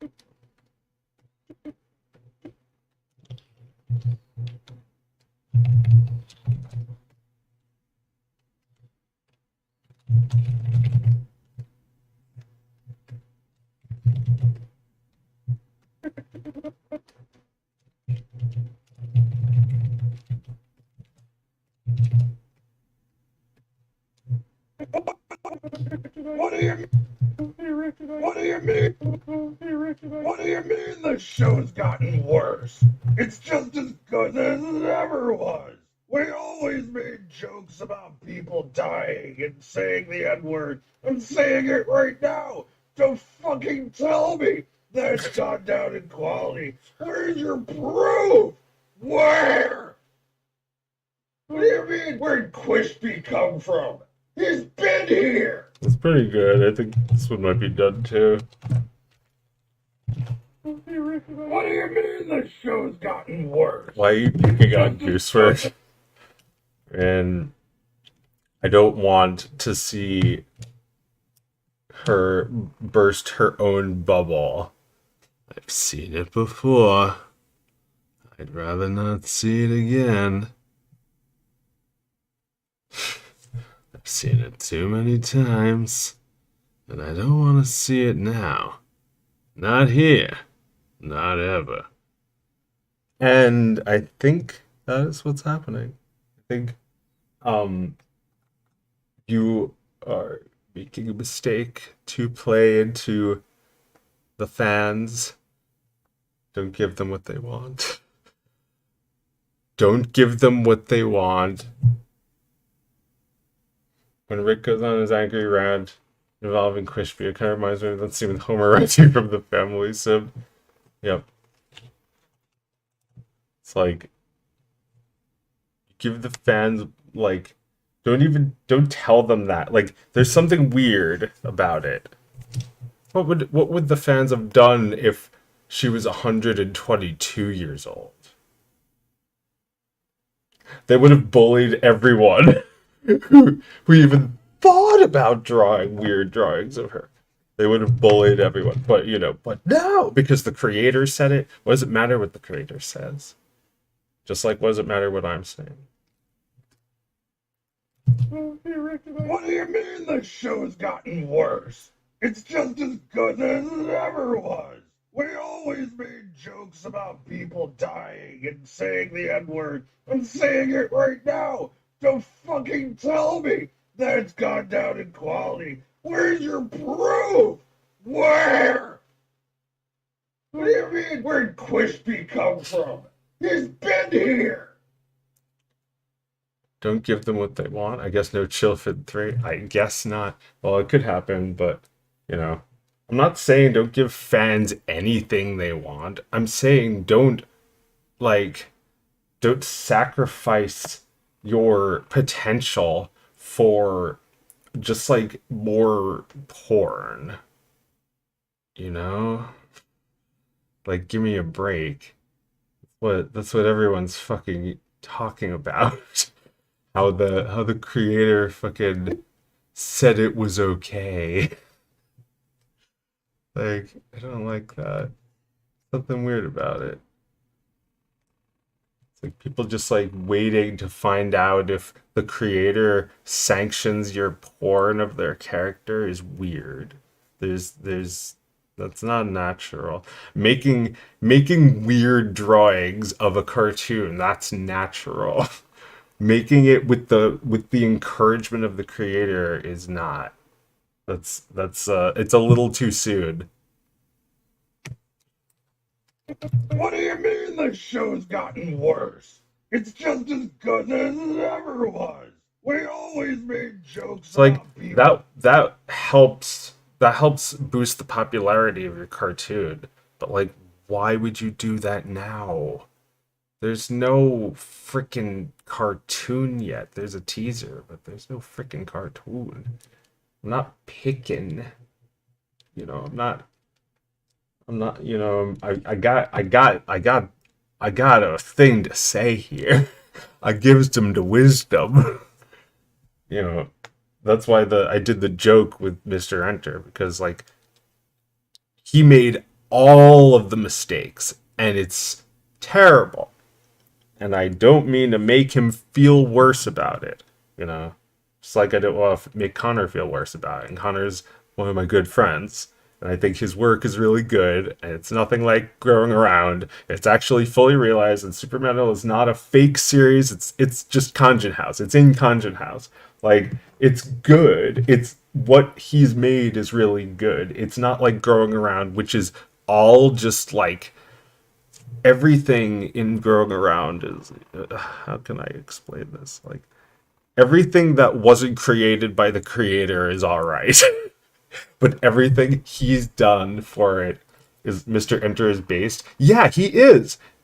Going with such a ridiculous idea and like being this committed to it, that is based. It's stupid.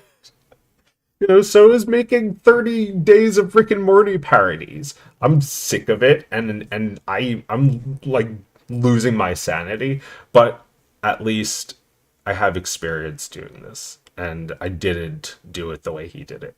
So, you know, here's Mr. Enter. It's like,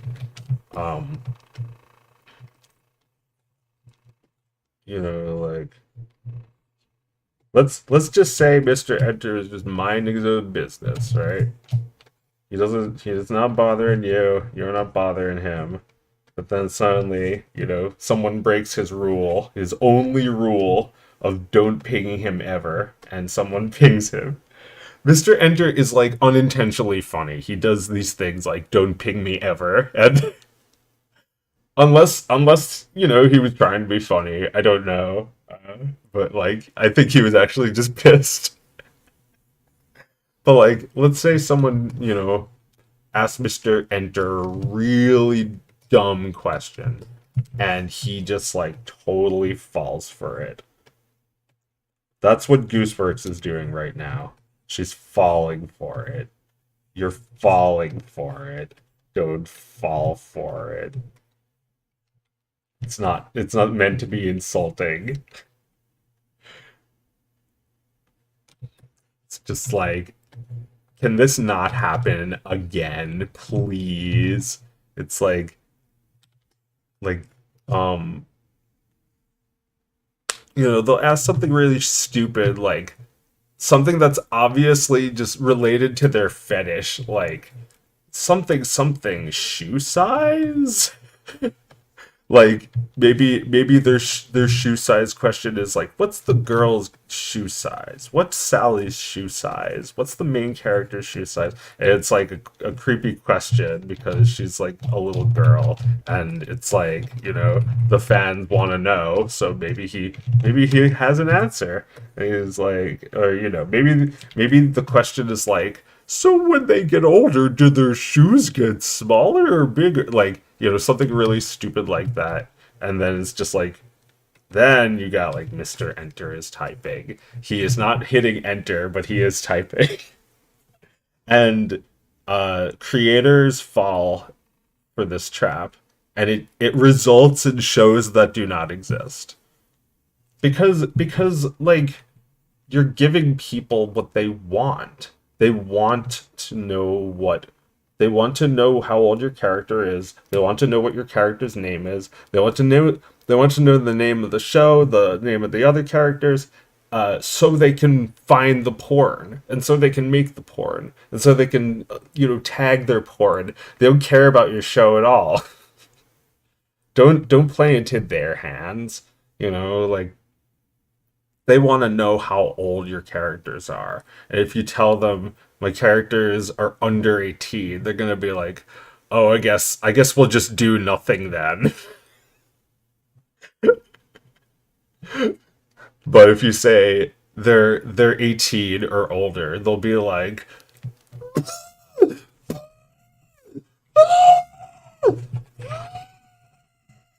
it's like, you know, just like nonstop torrent of, you know, drawing weird drawings, which, you know, totally legal but weird. And it's just like, You know, how come this behavior is encouraged? Like I think it should be considered weird because then it's actually brave to do this. It's not brave to do that where it's like, you know, sanctioned by the creator now. Like what are we doing with like creators? It's like that's not something I like seeing.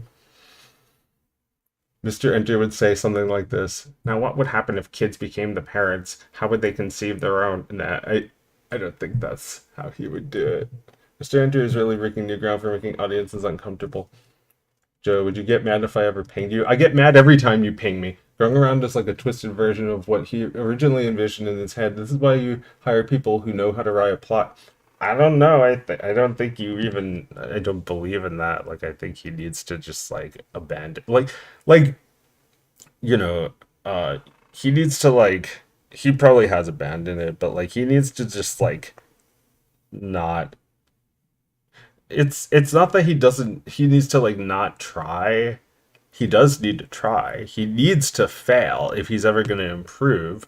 Um, Mr. Enter is not competent because he is not experienced. Um, you know, experience is good because then you have a right to say a lot of things that you want to say. Like, if you want to make a cartoon, you should have like look, Mr. Enter is delusional. That's his problem. That like he thinks that there's literally no way that I can cut these scripts down from 22 minutes. Like that's, that's something that I will point to as ridicule because you were delusional. If you're telling people this, that there's literally no way that you could break away from that stupid formula, not formula, that stupid format of 22 minutes. It's like we're like in the Stone Ages now, where it's like, are you making growing around on like actual film too? Like 22 minutes is a joke. That's crazy talk.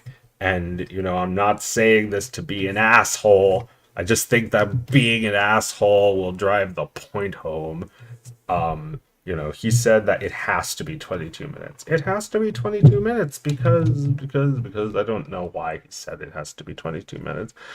I guess his scripts were just that full of great ideas. But here, let me save this. Fuck, or I could just like make this the same. I can make this the same document. Oh wait, no, I was that.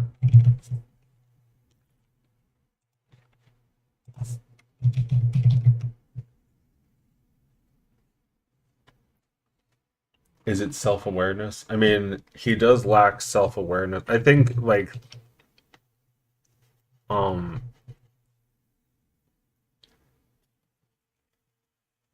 I mean, he's a man in a trench coat making a show about children ruling the world. So, I think yeah, maybe he's a little not so self-aware, but Mr. Enter probably saw an episode of Gravity Falls and thought, "Oh yeah, I can totally do that." Hey, I mean, don't think that's not enough for some people. Now back to Supermental. Yeah, Obama loves Supermental. That's my headcanon because Obama doesn't watch Growing Around. He doesn't even know what that is. At least he made a book on like Supermental. Supermental is like the lead. Supermental is in the lead of all of those things because you can actually watch Supermental. You can't really watch the others. There's it's mostly teasers, but you know, Supermental exists so much more than those. People are now starting to think you're dunking on Gooseworks. I mean, I am dunking on Gooseworks. Like, I'm not trying to be an asshole. I mean, I am, but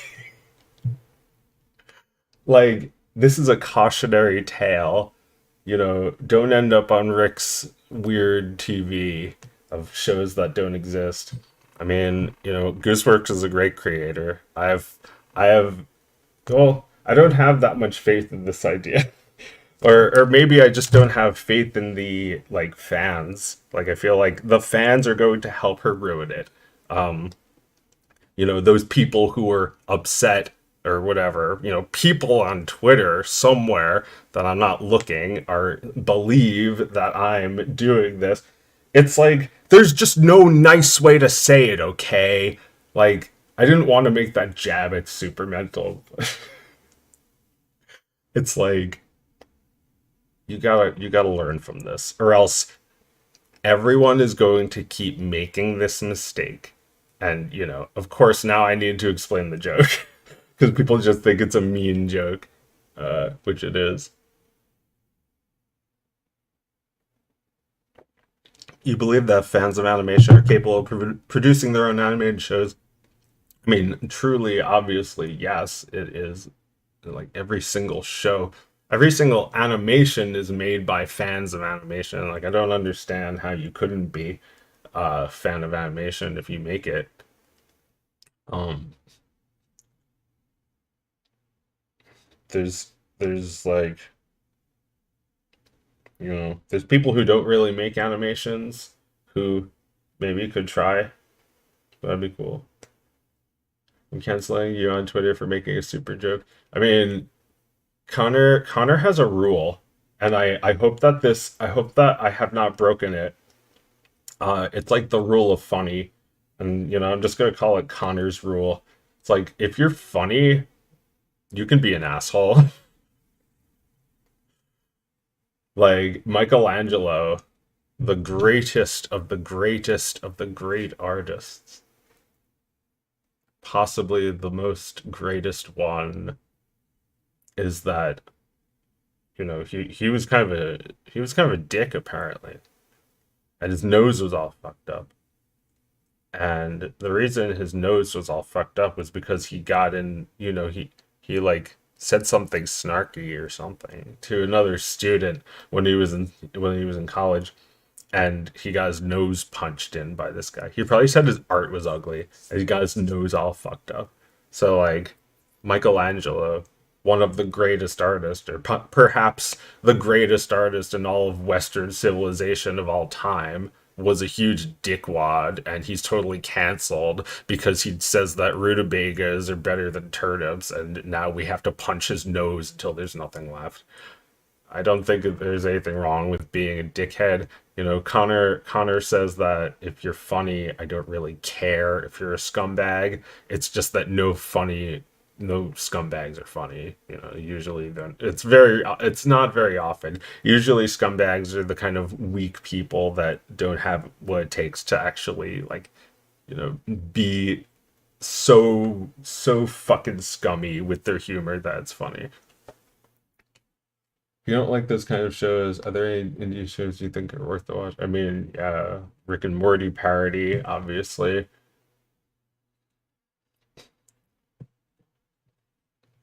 I mean, you should look at one episode of Gravity Falls and say, yeah, I could do that because you can. I can, I can do this. Like, remember on Newgrounds? You're too young to remember. It happened a long time ago, but there was a thing. It was really fucking dumb, but there was a phase where they would have like a guy would just make a really shitty cartoon where it was just like it was just like a circle at a square, and Newgrounds was just like for some reason it was just overrun with this fucking shit for like a week, and all the like biggest people bandwagoned, they like jumped onto this bandwagon, and like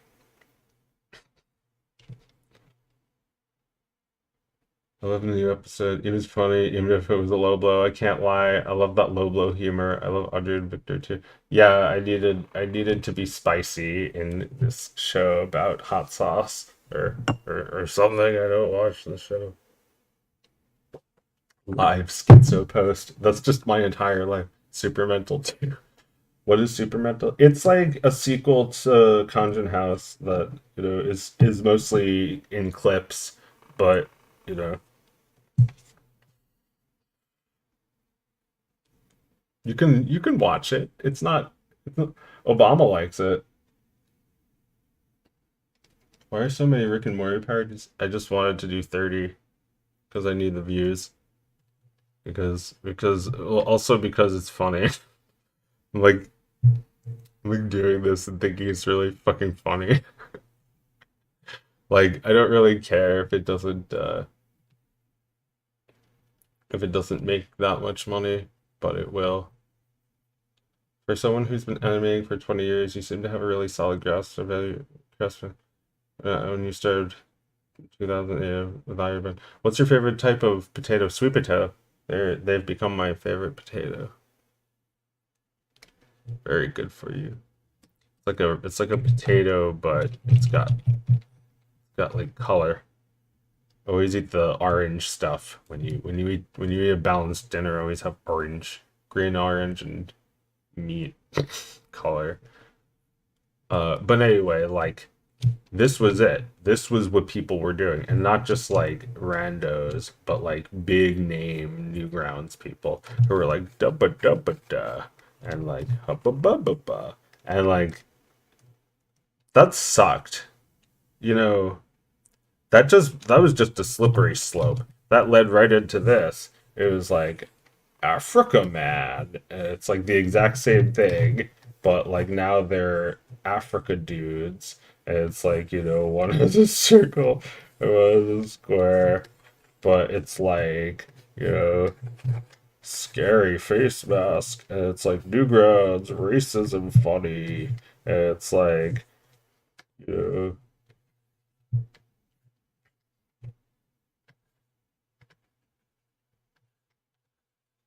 know, it's like, oh, they're in Africa, and the joke is that they're skinny or something. I don't know. But like that was Newgrounds after this shit.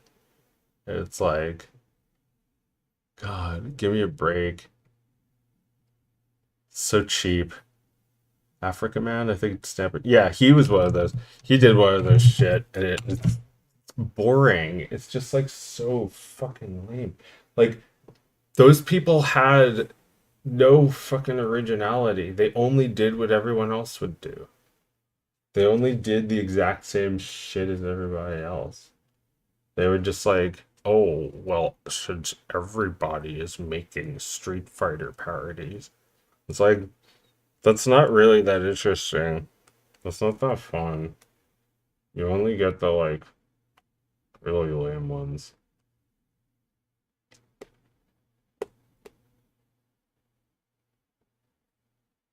African News was funny, though. Okay. Quote Africa Dudes, and I'll laugh at it. It's really funny. I remember it being really cheap, you know. It's like shock humor, like edgy for no reason, and boring. Cheap, shocking for no reason, boring. And I don't know why everybody was doing that shit. Fans have to chill the fuck out. You chill your fucking shit out. Stop ruining everything.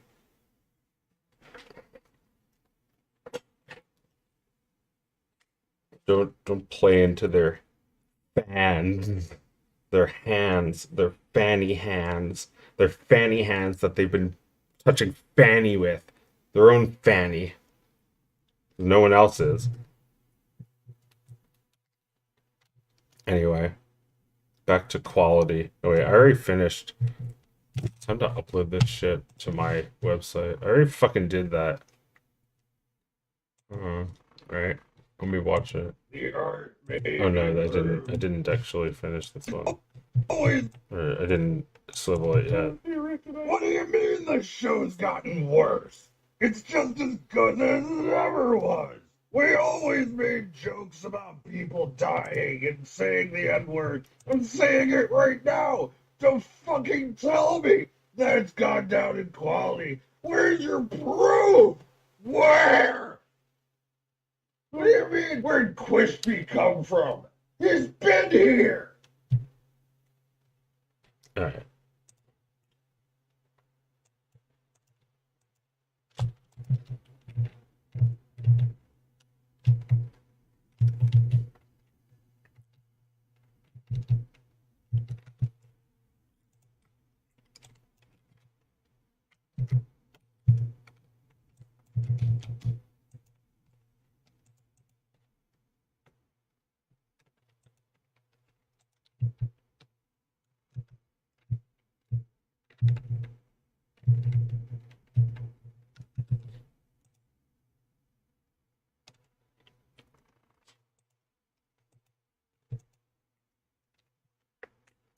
What's your favorite type of humor that most people don't seem to notice in cartoons? Um, Favorite type of humor that people don't seem to notice? I don't know. Uh, well, there's lots of jokes that only I laugh at, like things that are just like really subtle, like yeah,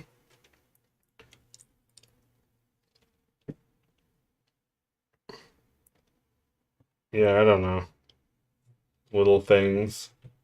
They're just like, I thought this delivery was funny. He's been here! Made me laugh really loud.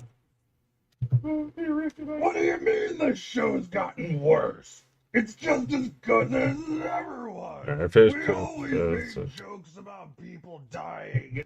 quality is what, 23? Or decline. I'll call it decline. Parents. Terrible. It's the worst episode, probably. But, the decline episode.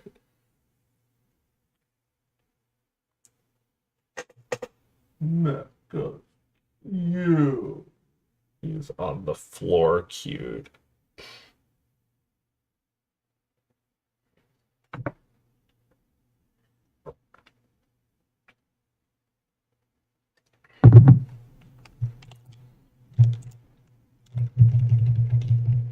Anyway, dude, parody's the cornerstone of all internet content. The OB Brawl was huge back in the day. The decline episode in season 3. Very intrigued by Nevermind.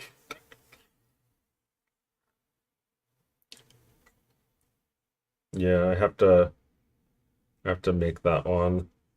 Well, I started that one. There's a couple left. I don't really want to stream the rest. This one is pretty short, but this one I don't want anyone to see me animate it. I want it to be private.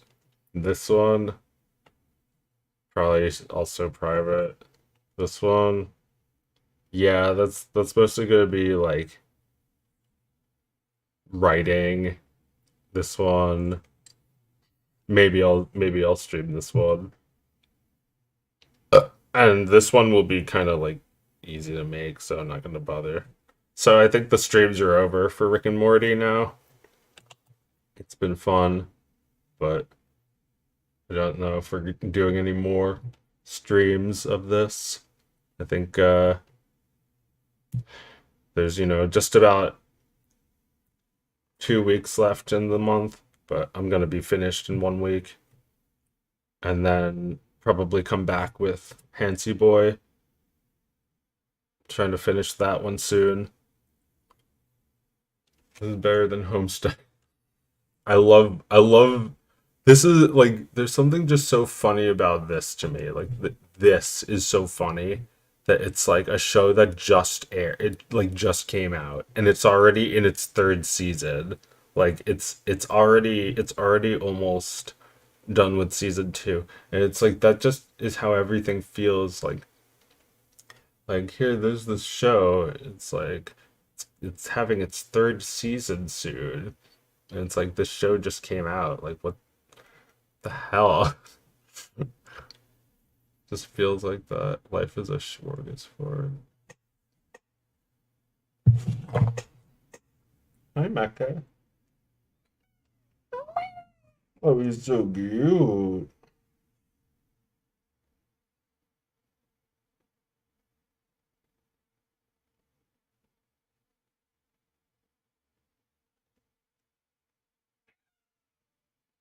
Thought this was supposed to be about Justin Roiland, man. You're getting off track involving commentary on other unrelated people. I'm making fun of other creators because that's what this shit is all about. It's about making fun of creator culture. Creators are doomed if they're like, I'm the guy, I'm the fuck. You need to give me the money so I can make the thing that you want because you want it. And doesn't make you a bad person. It doesn't make you a bad artist either. It just makes you wrong, and you need to learn your lesson, and everyone needs to learn from your mistakes. People think this is I'm not a fucking, we're not rappers. I'm not making a diss track about Gooseworks like I'd ever want to do that. I like Gooseworks' shit. I want it to be good. And I'll be really pissed if it never comes out.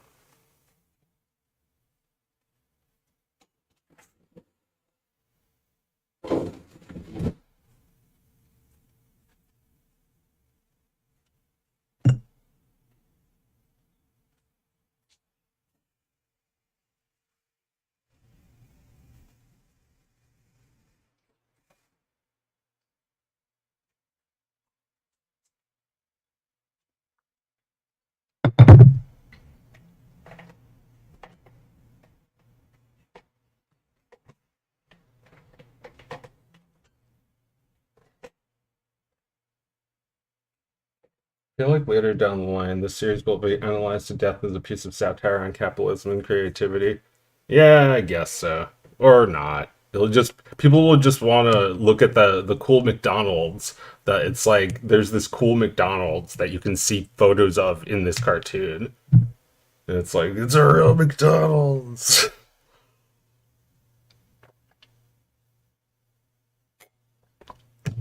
Like I'm making fun of myself too. I just don't want to give away what the jokes are.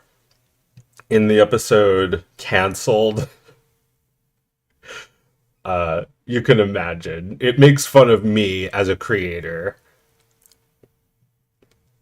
And it's just like silly. It's not like, it doesn't make fun of like real things I've done. It just makes fun of the way I am. I'm like this erratic, autistic, angry, unpredictable, weird nudnik.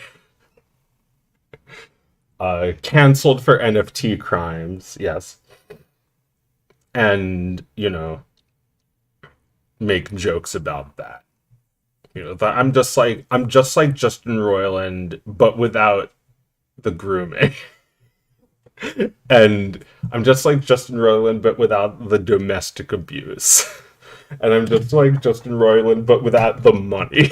And I'm just like Justin Roiland, but without all the power. And I'm really not like Justin Roiland, except in the way that I'm a stupid fucking asshole who makes a cartoon that is like a mean cartoon. Um, and I'm a crazy, unpredictable autist. Are you really autistic? I don't know. I think so. I don't know that, but I act like it. I act like it, and I think it. I'm starting to believe it. I'm something. There's something weird about. I'm not normal. You can't say I'm normal.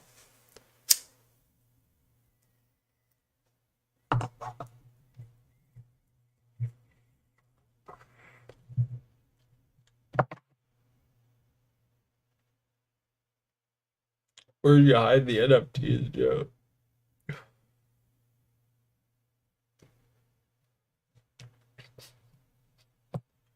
Yeah, like I'm not just gonna like use this I'm not just gonna use this cartoon to take pot shots at other artists because I hate them. It's not hate.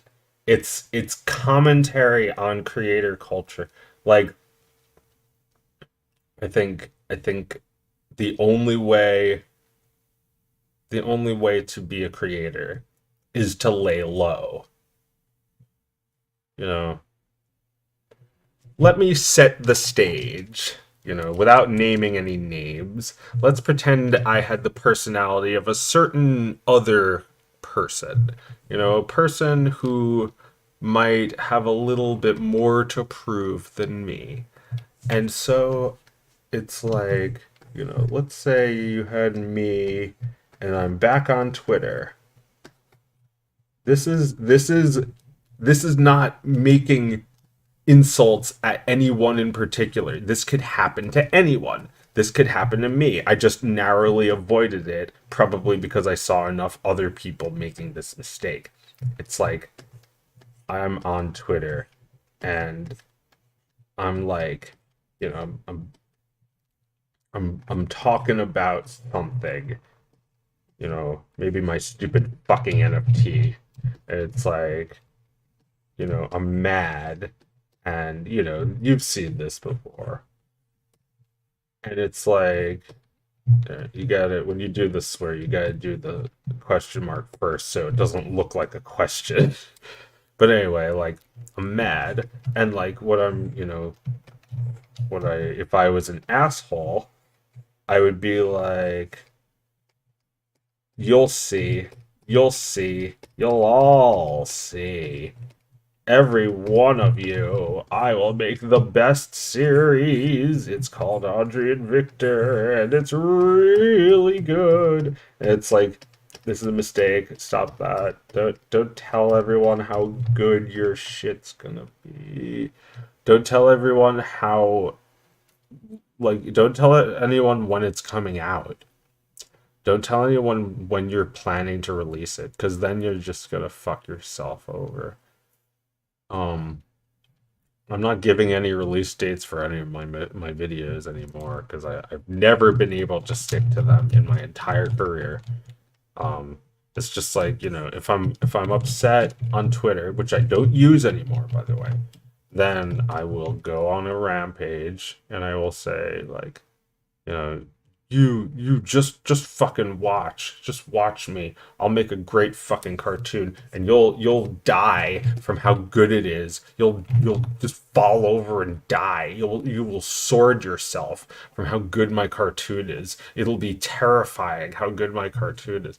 Like, this is all just like dumb.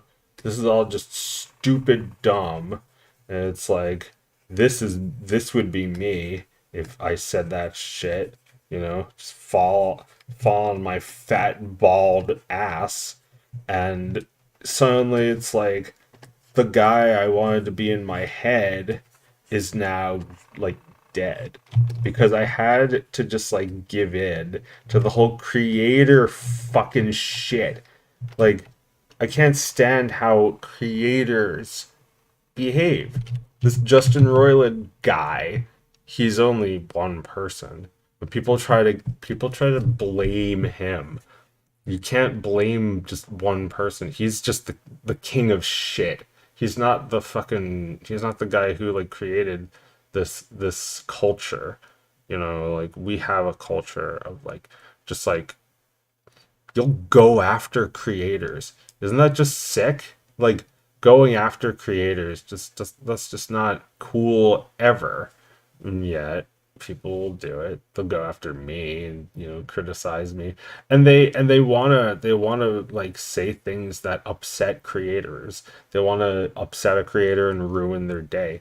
I've done this myself to Dan Harmon, no less. I like said something critical to him and had a short argument with him once, and I did that shit that people now do to me where it's like, ha ha ha, I made him mad. It's like, I see that shit, people doing that to me now. It's like, wow, I learned my lesson. uh wow, this is actually some really good advice. Yeah, if you have a passion product, don't worry about showing it off. Just die from how good it is. Yeah, and don't tell people that they'll die from how good it is, because the project will die. That's that's just an observation I've made, and it's not, it's not a nice thing to talk about and, point to Mr. Enter's failure, which is what you see if you look up Mr. Enter on YouTube. Enter's failure. Like, you don't need to point to the failure like it's a huge shame. It's just like, let's learn from this. This is important to learn from because we don't want to repeat this over and over. Like, what was it all for? What will it have been all for if if it doesn't pan out? Like it's like why not keep that information? Like someone asked Gooseworks, how old is the character? She said 25. It's like, why not just keep that from the people? Why not just like delete that and lie and say she's actually 4? Like, that's weird that people want you to confirm that shit. Like, why does that even matter? Why does it matter what the goose says? The goose doesn't matter. Like the goose, like it's J.K. Rowling. Not to say that a trans woman is doing something transphobic, but rather that you were giving information that is non-canon, and don't fucking tell me that it's canon, because it's not in the work, it's not in the content, it's not in the context, it's not in any context. It's a tweet, it doesn't mean anything. Stop listening to Alex Hirsch, who says the Pines twins, their favorite game is Super Mario Kart. Like, stop listening to him. He doesn't get to assign things. He doesn't do that. You can't do that because you're it's not the work. It's like, it's your interpretation. I always say this shit. It's in your head. Yeah, it's on Twitter. And now it's in everyone else's head. And that's why people want to know the character's age. Like, what's the character's name so I can look them up on Rule 34? What's the character's age so I can talk about it publicly? Like, come on. If you have to ask the character's age, there's already something weird about it. Thinking about the zero punctuation video of Bob's game and how the alter mindset can cause one to get wrapped up in. Yeah, Bob's game endlessly in development hell is just never coming out. And I feel this way about Gooseworks' work, upcoming work, because it had like a thing that said coming next year, hopefully. Like that's so far off to tease it and then just like drop this shit, get a bunch of fan art, get a bunch of fans, and then just leave them hanging for a year, hopefully. Like, this is just the thing now. Like, no, I think you do less of a trailer. You do.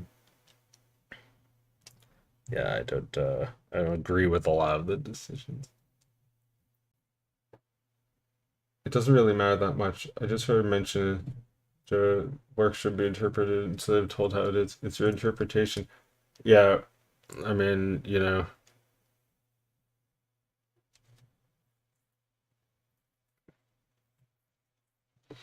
if you just looked up Mr. Enter, what actually happened? Well, this is why I put these references in so that you can become curious about it. Mr. Enter is a reviewer. He's the mysterious Mr. Enter. I made a couple drawings of him. I think they're cute. Like, Mr. Enter, he looks like this. He's, mysterious. He wears a trench coat, and he just like, those kind of YouTuber reviewer people. They just like stand there while, the show plays in the background. Oh, that's the wrong theme song.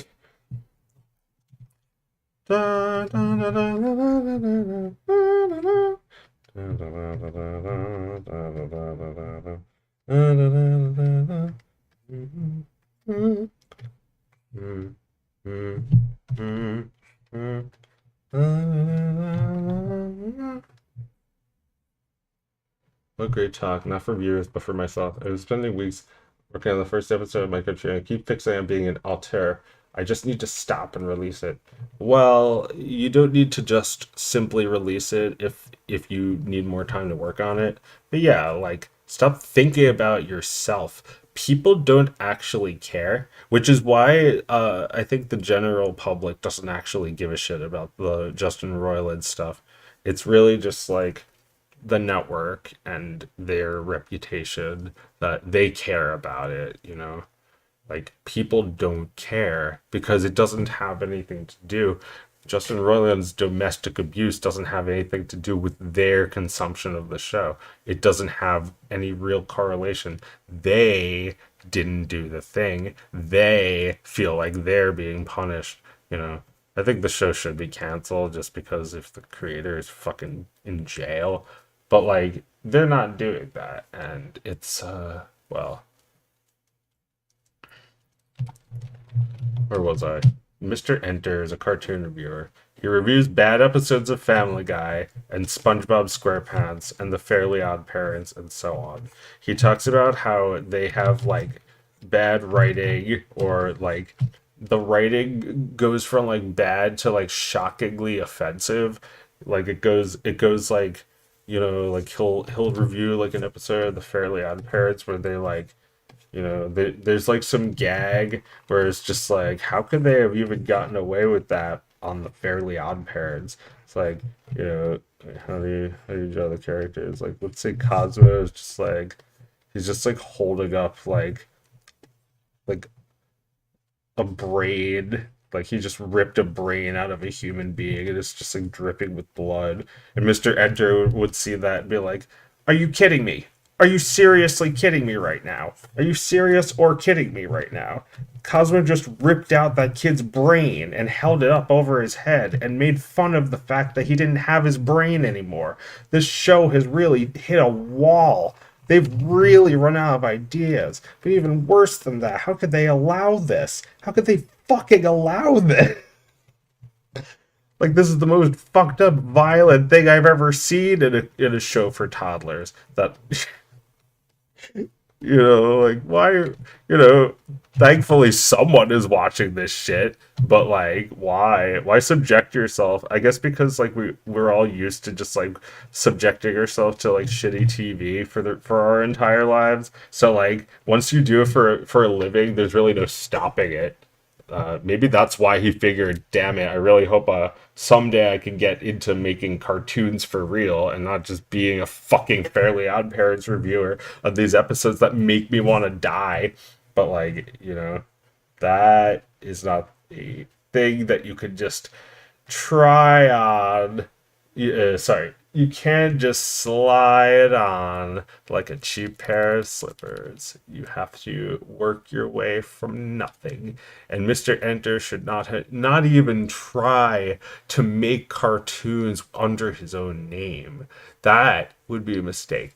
All right. So if you don't believe me, let me just show you what this dude was saying. He's not ready, or you know what he when he said he was ready, he was not fucking ready. Here he is. He's small because I'm going to draw something really big next to him.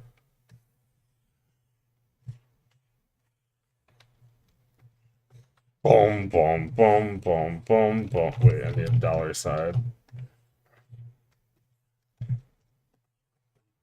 Boom, boom, boom, boom, boom, boom, boom. And, you know, unironically, was asking for $250,000. And, you know, like, starts saying something before and after that. It's like, you know, the fine print is like, you zoom in on this fine print here, and it's like, I have to, because it's like, why do you need that much money? You guys should give me $250,000. It's like, yeah, why do you need that much money? They need to be 22 episodes long. They need to be 22 minutes long. There needs to be 26 of them. It needs to be in the format. It needs to be simulcast in Espanol. You know, you see where this is going, right? He's trying to recreate the shitty shows from his childhood. He doesn't understand. You're not supposed to do that. You're just creating more crundus for people like you to review for meager amounts of meager dollars. Because I know that real cartoons is definitely more money than this.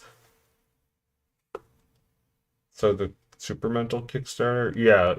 Well, that also did not succeed. Made it halfway. Supermental was asking for 50,000. Well, that was for a game, but like, you know, if it was for a season of a series, then it probably would have been like a pretty cheap series and a pretty short one. But, you know, it would not, 50,000 is not crazy. Mr. Enter is crazy. Yeah, I'm really sorry. I feel terrible. I made fun of Superman. But like, I think Connor. I want Connor to look good in comparison. He's not insane. He knows what he's doing with Conjure House, and Supermental is just Conjure House, really.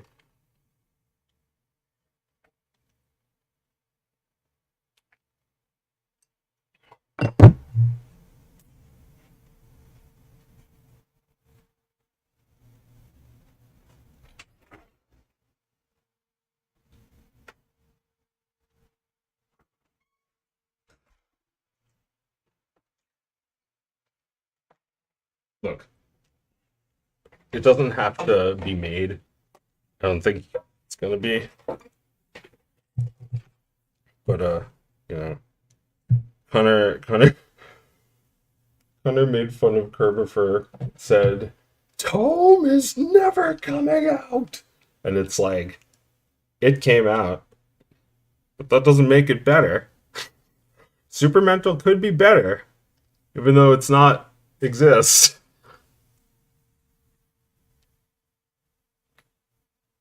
What are your aspirations as an animator right now, other than brick and mortar? I want Hansi Boy. I want the Hansi Boy series. Or, we're going full Hansi.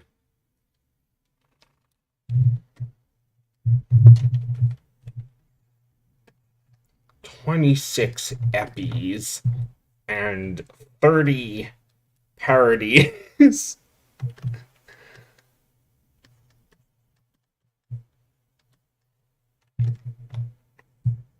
Don't forget FrumpleQuest. Yeah. I have FrumpleQuest aspirations. Supermental might have not had the same success as other shows.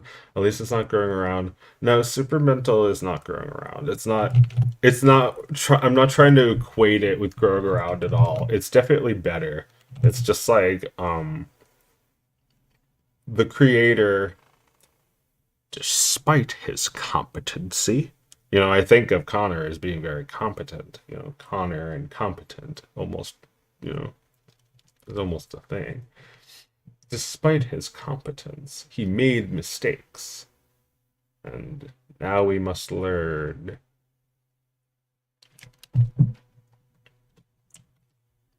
I'm learning from Mr. Enter's mistakes. Doesn't mean he has a chance, but I do. I definitely will learn from his mistakes as good as I can. When people ask me, what about Victor's dad? What am I gonna say?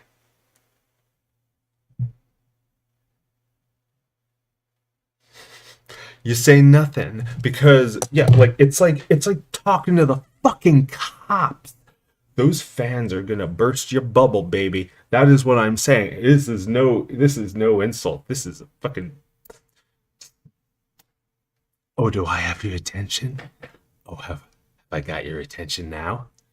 This is important stuff. This is the wisdom. I would like $1 million. That's what everyone wants in their cartoon, well, for their cartoon. Well, people don't understand what it means to be a series creator. That's why I'm mad at all fucking creators, at creator culture, as I like to call it. That it's like you have people who like to kind of like go mad, like people who go mad, like they get a little bit of fame and then they lose it, like, well, they lose their mind, not the fame. They get fame and they lose their mind. So that bothers me. It felt like Alex Hirsch kind of went a little mad with power when his show got popular. He I think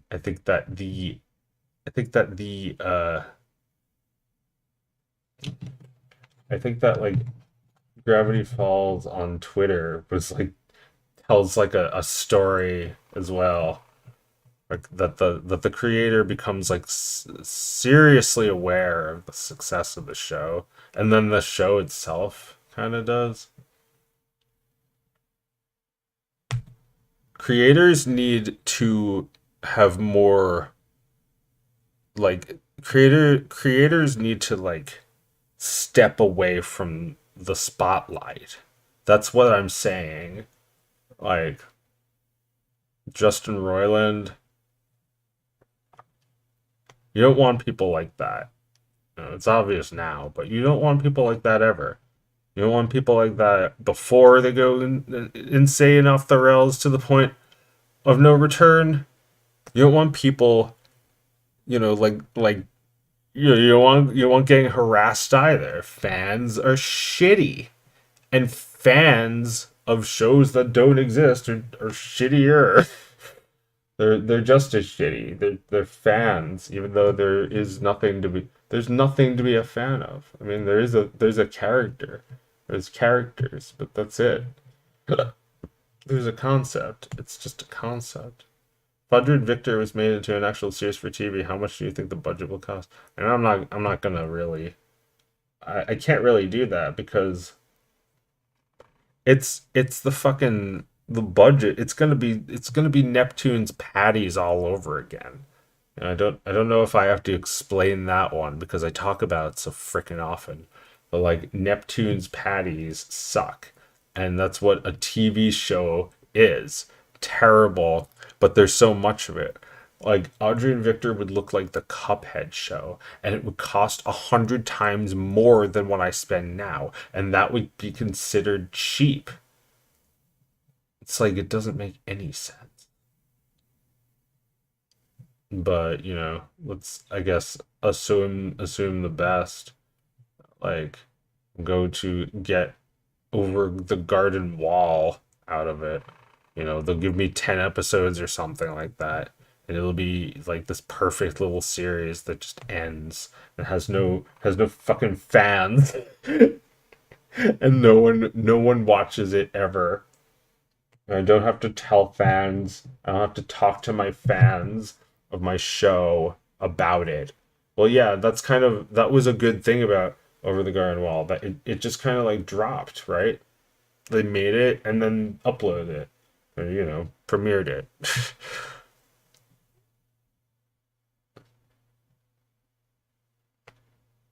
So that Patreon is one of the only ways to get financial support. I don't know. Doesn't work. Does AR give you an existential crisis, and why? No, I mean, not at all. I can't wait. I really can't wait for AI art to just improve to the point where it's just like every day you're seeing like new fucking like movies, like just like produced entirely by AI. Like, not even through prompts, just like entirely unprompted shit. What if I want to create because I want to become popular? I think that's a poor motivation. But what am I without popular support? I mean, you have to be good first. That's the problem. You can't just be popular. You can't just get a job as a popular cartoonist. That's like impossible.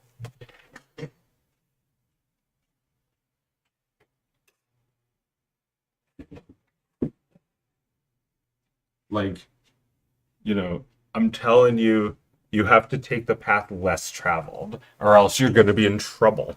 Like, I'm telling you for your own good, not because it feels nice to hear this, but like you have to do it the right way. You can't be like Mr. Enter who thought he could pivot from cartoon reviewing to making cartoons. It's like if hang on, I have to move this fan.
Did you have any previous jobs before your animation career? No. Uh, Previous jobs? No. Jobs after. I did some teaching. That's how I met Danielle through a job, teaching job. And you know, I don't teach anymore, but I have in like the past year or two. It's been a while. It's been about 2 or 3 years actually since I taught. It's been I think it was before the pandemic actually. It was only one day. It's just one day for substituting. Yeah, you know, I spend all my time animating now, but that was because the place I worked like went out of business, and like they still operate, but not in such a big capacity. Teaching is fine. It's just like don't teach like little kids. The like older ones are better. The like teenagers, they understand and they actually care about learning. Making stuff is fun. I think it just scares me now because it's not perfect and even good. I'm not even good. I can't even stand that. Yeah, but like my Rick and Morty parodies are not even good. And like look how far they've come. They have surpassed 235,000 views. The joke I made has become real like 2 times over. And this is such shit. Like I'm not even exaggerating. This is the worst kind of animation that I'm even capable of. I don't think I could get it shittier. And you know, I'm trying to leave it like a level at like a level of quality where it's like it's kind of like passable as animation. And that's also part of the parody that I picked this 12-ounce mouse looking style for the for the parody to make the fun of. Hang on, I have to pee.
In the case of Mr. Enter, he should have lily padded his way from review to making a whole ass cartoon instead of expecting a massive jump to work. Lily pad. Okay, sure, yeah, like that's how you fuck up everything. What he did was assumed that um he assumed that the production of digital animation for web is anything. And I can say this now because I'm fucking old. I've been doing this long enough. He assumed that the production for digital web animation was anything like television animation. You know, this is what it costs. You don't fucking know what it costs. You're not The Simpsons. You're not Korea. You're not Rough Draft Korea. You can't spend that much money. You're not making 22-minute episodes. You need to sell your cartoon first. You nincompoops. Like, you know, like honestly, I I think the dunk on Super Mental is just so unfair because that's like that's like an actually already sold idea to the series to the fans. People have already been watching this series, so it's not like it's different. It's not the same cartoon, but it's like you already have a feel of who this creator is, and I mean as a creator. What Mr. Enter does not count as creating. He doesn't animate. That's not animation. He doesn't write. That's not writing. He's not a cartoonist. And yeah, that's what happened. He fucked up.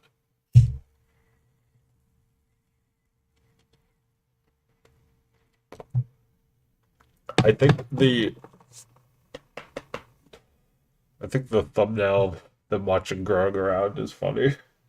Just because it can't be watched. Kanjo is awesome. He's my fucking hero. And I'm not trying to insult anybody, especially not him. I hope he's proud of me actually. So I wrote a small essay while you were pissing through a hole in the wall. If you feel the inkling, I would like to see if you have any thoughts on it. If not, I understand. All right, well, I'm gonna have to find it. Let's see. He's heavily flawed. He can be a good example of how a work doesn't have to be perfect on every front imaginable. It becomes something special. Find what you want to create. Use it. Use what you have. The quote, "He made this a cave with a box of scraps," comes to mind. If all you have is a box of scraps, use that to create. Don't wait for God to give you all the resources in the world. The dream may be to create something that has all the animation and resources, but if you wait for that to come, then you will never start. Nobody's going to give you resources if you wait forever for those resources to come and have no patience to actually use them. If you one day look back at your earlier creations and cringe, but that just means you've improved since then. But nothing's going to happen. Well, yeah, I mean, 100 mediocre finished projects is superior to one unfinished masterpiece. I mean, yeah, like, I love Condon House, and the only reason people even know about Supermental is because of Condon House. So it's like a masterpiece, but we'll never see it. It's like you can't just tell people it's going to be really good. Are there any mistakes you've made as an animator that people could learn from? Well, I've done this myself long ass time ago. I was like, you'll all see. I'm gonna make when I would like argue with people on Newgrounds, I'd be like, I'm gonna make a series that's so good. It's like, I'm only saying that because someone didn't like my opinion. And it's like, who the fuck are you to say this? It's like, fuck you, I'm gonna be somebody great. I'm gonna have a series and it's gonna be really good and it's gonna like, wow everybody. It's gonna make everybody respect me. And it's like, no, it's not, because you're not even making it. You're just talking about it.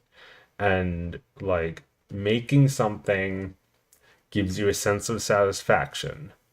talking about something gives you the same sense of satisfaction. That's why if you just talk about it, your brain will act like you've done your job when actually all you've done was pitch the idea.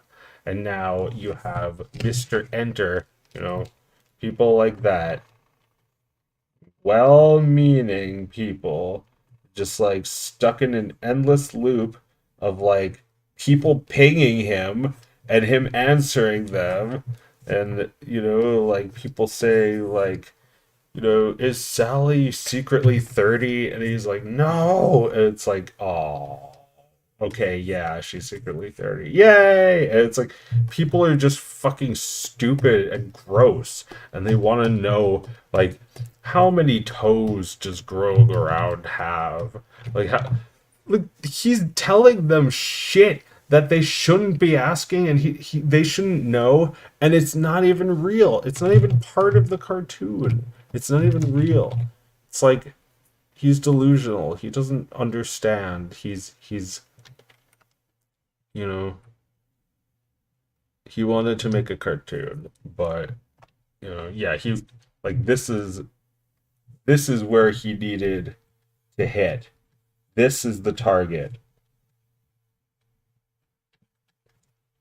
And, I'll draw him aiming. First of all, point his head so it's like that.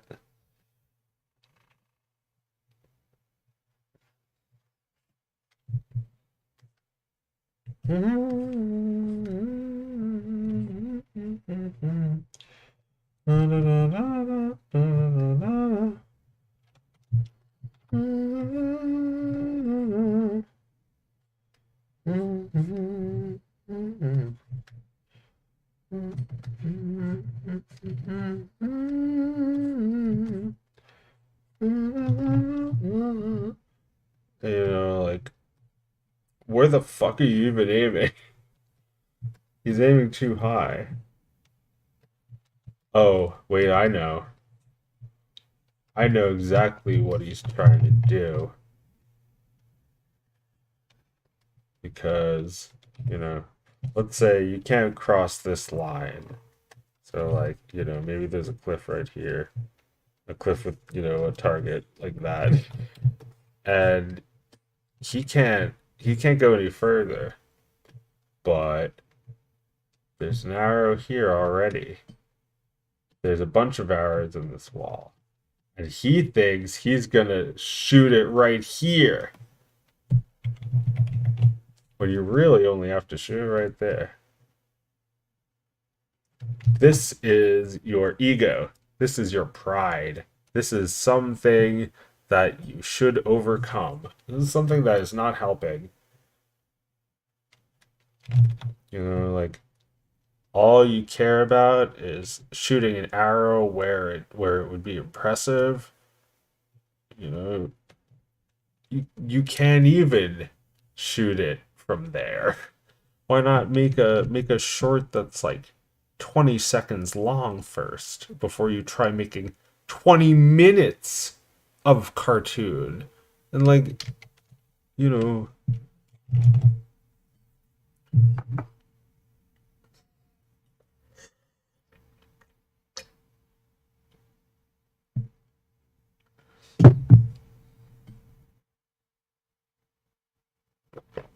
Mr. Enter needs to realize that he's got to trust his audience to figure out his show. You wouldn't see Rebecca Sugar going online answering fans' questions about her characters before the show came out. Joker, I'm awakened from slumber. Thank you, GD Cilia. $20 Canadian. This is what I mean by lily padding. Yeah, like, he wants to, like, let's say if this arrow had like a string attached, like, you could possibly climb over to the cliff. It'd be better if he could like kind of like do it gradually. Like, climb up here and then to here instead of trying to just do it in one thing. How many novels did he write? I think just one, but maybe more than one. I know that, like, it's like unreadable.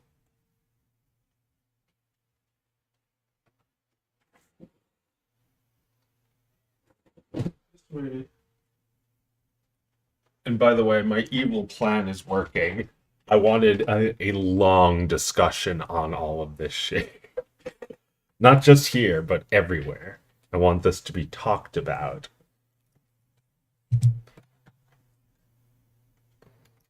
Little more controversy. Dun, dun, dun, dun, dun, dun, dun, dun, dun. Because it feels so empty without me. Da, da, da, da, da, da, da, da, da, da. Rick and Morty, Rick and Morty parody. Rick and Morty parody.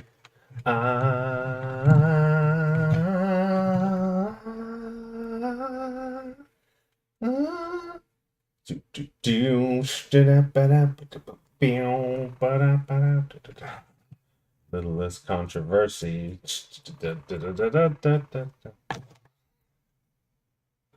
This looks like a job for me. So everybody just follow me. Can't wait for Twitter to eat this up. Eat what up? My balls?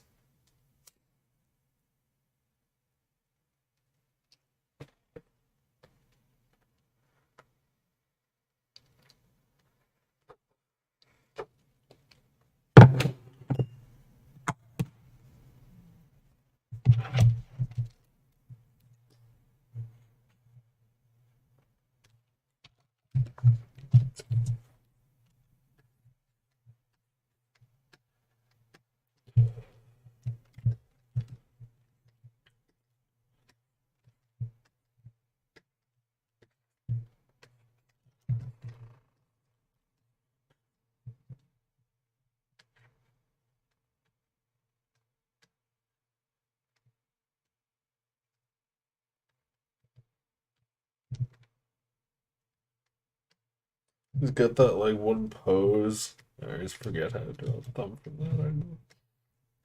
Can't even fucking draw it. He's got that one pose where he's like seething and his fingers are going like that.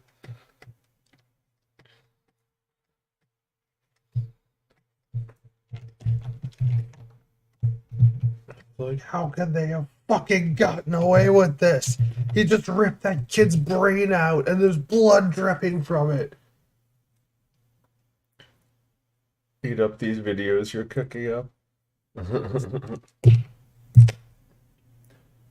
You mentioned Gooseworks, but how about what about VivzyPop? Look. I actually do have something against VivzyPop. Because I had to deal with her. I wouldn't mention anybody if I really had something against them. There are people I don't want to give attention to. And will never parody because I hate them. And I don't hate these people. Well, I don't hate Has Been Hotel, but look, I don't like it. And it's too popular already. And I don't think, I was gonna make the joke.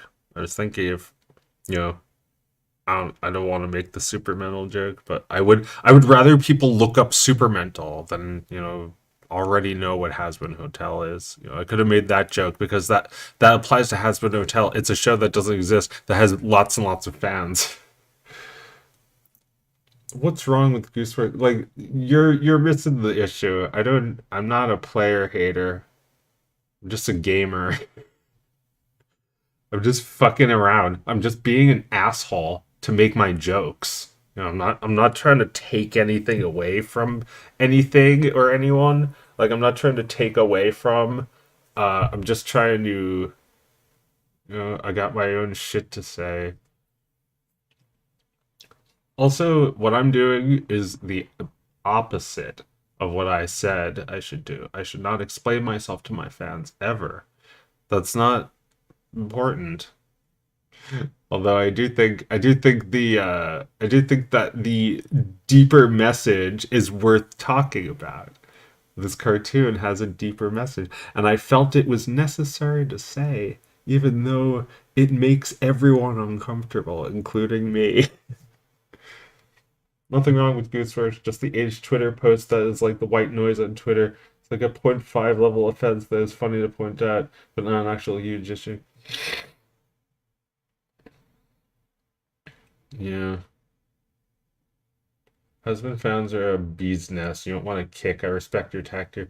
No, it's not even that. Fuck bees. I'll fuck bees. Like, it's not even that. I just don't think it's necessary. I don't really have anything to say about Husband Hotel. I don't have that, I can make that joke, but like, you know, I'd just rather go with Super. I like Supermental more. It feels sad and wrong and mean to say this, but like, as far as shows that aren't there, I really like Superman a lot more. Like these shows have a pilot at best.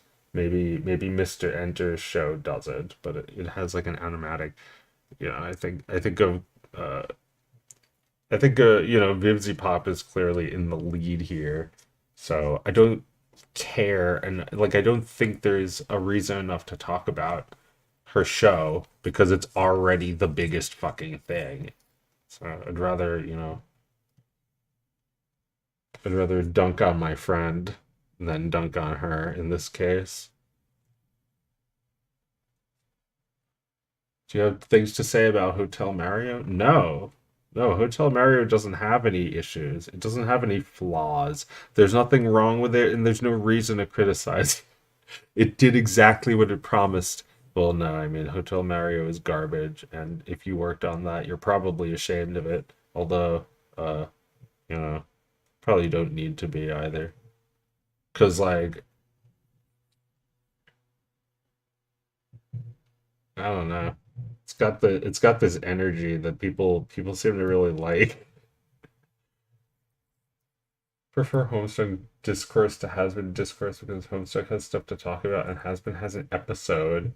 Yeah, that's the thing. Like Has-Been is a show that doesn't exist. It's got a pilot, but it's something. I'm not letting myself off the hook either. I mean, I kind of let myself off the hook, but Audrey and Victor is not really a show. It's not a real show. When I made the opening theme, which I didn't want to call it an opening theme because I didn't want to seem like I was teasing like a serious like series, like really coming at you. Like there's no fucking chance that I'm going to King Neptune these episodes and make them fast. So it's not like I'm serious. Like this whole a boy and his sister, Audrey and Victor. It's like not an intro. It's like a joke almost. It's just an episode, but it's really short. Because the show fair enough. There's like maybe 5 videos in total, 4 or 5 videos of all in all in. Uh, which is fine, but like there needs to be more for it to be a series. Needs to be at least 2. There shouldn't be so many cartoons that only have 2 episodes. You know what I mean? Like web cartoons that have 2 episodes. 2 episodes and that's it. Big Tough Burger School. There's my positivity for the day. I mean, yeah, I guess I don't have to be so negative, but I'm not your smiling friend. I'm not your, you know, you draw a smiling friend. I'm your unsmiling friend. Just because I'm not friendly, or well, look, just because I'm not smiling doesn't mean I'm not friendly. I think it's fine to be not smiley. Doesn't mean you're not. I'm not. Doesn't mean I'm not friends with everybody. Seriously, like, Rice Pirate, call him out, call him an asshole, call him a bitch, but I would still like go up to him and say it to his face. I mean, I guess I didn't, but I would now, you know. I'm not afraid to like talk to anyone. I would have anyone on my stream live. I don't care. I would have President Trump. I mean, that would be a big get. You know, I'd have to be really lucky. Yeah, I'm just saying I'd have people I disagree with. Yeah, I would have Race Pirate and I would, you know, I'd be like, fuck you, Race Pirate, I'm winning this debate. This is my stream. You're just a guest here. I'm winning because I'm not letting you talk anymore. Ha ha ha. And it's like, you know, that'd be awesome. Because, you know, the one thing he wants is to control the conversation. But, you know, if I could control it, I wouldn't mind talking to him. I don't mind talking to anyone. I don't mind talking to Shadman, the fucking pedophile in jail. I'd love to interview someone like that. So, like, so how long have you been a pedophile in jail? I don't give a shit. It doesn't mean I like him. It doesn't mean I'm getting fucking married to him. Like, you know. I think discussion is fun. You know, people are interested in hearing these discussions. Trump and Mr. Enter. I think Trump, Enter, and Shadman on one Mick versus Joe live stream in the near future. I don't fucking know. If I'm the only one who can, if I'm the only one who will have him on, then sure.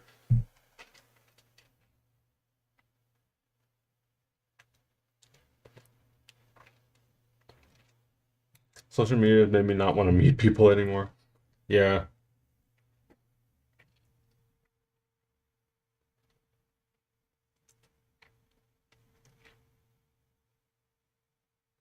I mean, you know, it's not like I would like really wanna like put like some kind of like Nazi pedophile on my stream for him to like promote his shit, but you know, in the ways that it does involve me in my life, I'm interested. It's like, you know, like if I was serious about this and like actually prepared questions like, you know, do you think it's safe to draw like pictures of Hillary Clinton as a child, like pornography of that? Like, do you think that's safe and like normal? Do you think that's like healthy? Do you think that, you know, that's uh it's healthy and like functioning thing to do? You know, let them answer. You know, I obviously have my biases. I'm not like I'm not just gonna like let him say whatever he wants. I'm gonna have him answer my questions. You know, Mick, it's like, how old are you? How long have you been a fucking drunk? You know, like how long have you let's get to the bottom of this guy. Let's not ignore this issue. It's like ignoring cancer. It's like ignoring it and thinking the cancer will just stop cancering. You know, like I mean, I'm not gonna have fungasm on because I don't want to promote him at all. Yeah, at least people like Mick are already extremely widely known, so there's no like risk of like me like promoting them to like a higher level. Eric Andre Joe. I mean, I don't know. I I don't think I'm Eric Andre. Maybe.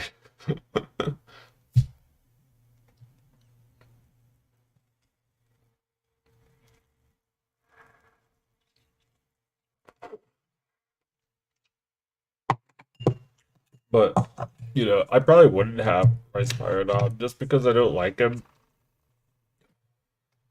I guess I would like to talk about the thing though, you know, the thing that I accused him of.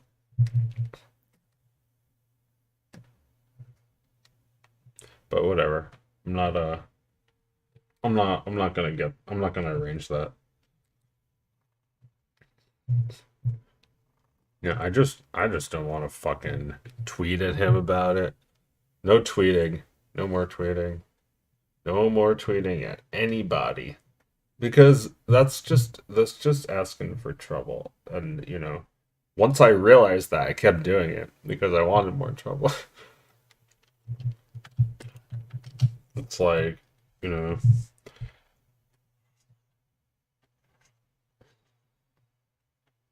once I realized that like it was just gonna be hated no matter what. Just like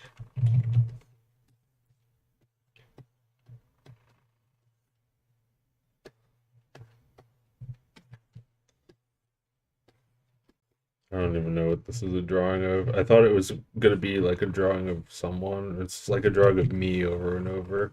It's like looking in.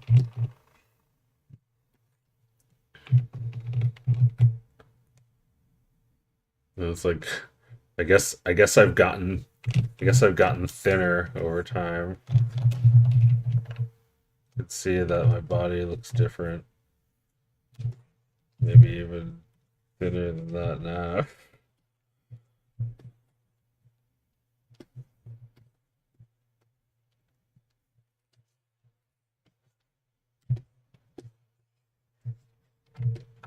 Join a drama channel? No, I'm not trying to make drama. I'm just trying like it's so funny that like people already think that like well, I gotta be an asshole, of course. But like, you know, people act like that's illegal. It's like, oh, this cloud girl, she looks like she's not legal. Is she legal? She's legal? Oh boy. It's like, but being an asshole about that is illegal. Most of YouTube is like the magazine you see at a grocery checkout. Yeah, because you know, I would like be really upset if magazines just like looked like this.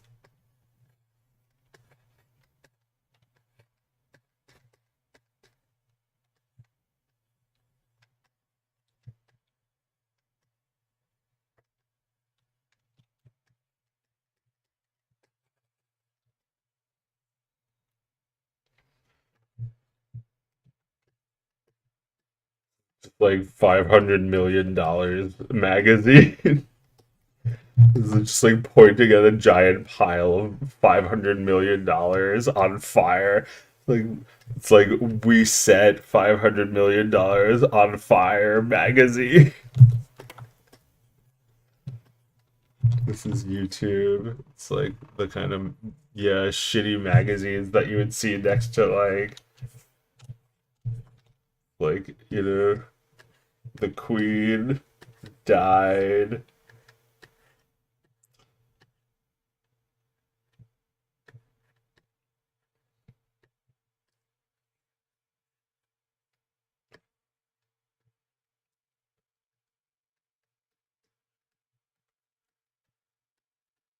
The Queen died magazine.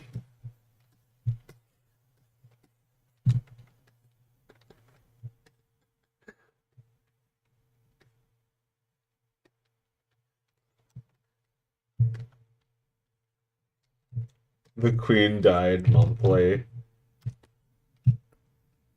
Have you ever watched Mr. Beast's channel? I don't think I could ever click anything like that. Instead of old Raj reporters talking about Mel Gibson, its teens and drama channels talking about YouTube celebrities getting exposed and canceled. Yeah, it's stupid. Like, if you look up my name, there's like a picture of like me. And it's like, photo of me, like, hi. And it's just like needless Twitter fights. And it's like, why is this content? Why does YouTube even allow content? It's so like that's fucking that people are just like pretending now. It's like, that's not fucking content. That's not even anything. You don't even make videos about people like that. Like, there's no fucking reason to just like go on a rant. Like, what, you think I'm a bad episode of The Fairly Odd Parents now? You're gonna review me? No, that's not a real job. You need a life. You need to find a life. I'm not an episode of the Fairly Odd Parents. It's like, oh, Joe has really gone downhill in writing. His writers are. It's like they don't even care. It's like needless Twitter fights is basically all he does now. His writing is terrible. It's like he writes things on Twitter and it's terrible. The rise and fall of vid made about you. Yeah, getting in the rise and fall of vid. Yeah, that's so stupid. Like what rise, what fall? I'm just a fucking guy. It's like if you made a fucking video about your mailman because he like called you an idiot. Needless Twitter fights. No, they were needed Twitter fights. And Twitter fights should happen more often. I just don't want to be involved with them. You guys should go start some. You should start some. Like, um, you should start some Twitter fights when people say something asinine. You should make them uncomfortable because they deserve it, not because you can, but because they really deserve it. When someone says, like, YouTube Shorts is gonna bring back revenue, it's like, don't tell people that.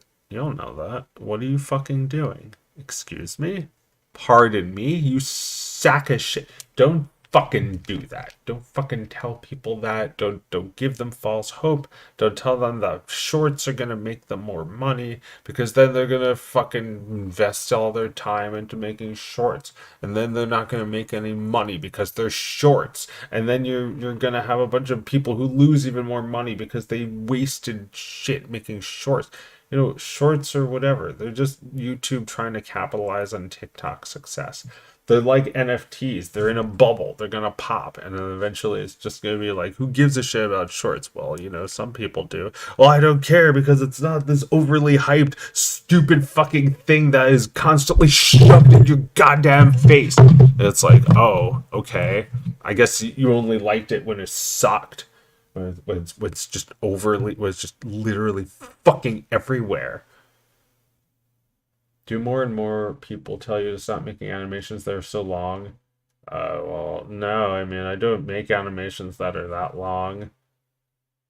Video essays can be good and informative, but dear lord, most of them are nothing but clickbait and hour-long videos repeating the same points over and over.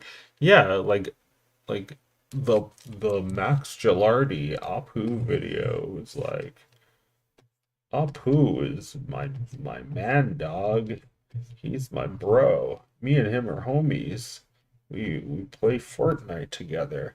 Apu is the shiznat. I can say that because I have a black friend. Apu is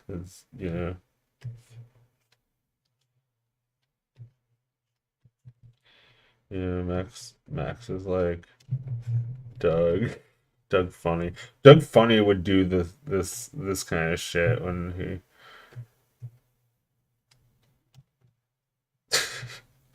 he'd like Doug Funny would like make he'd be like a cartoon reviewer.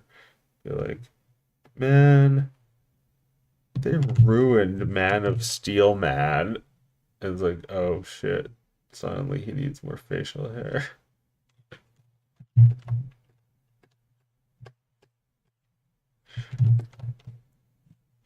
Thank you, Moist Marauder.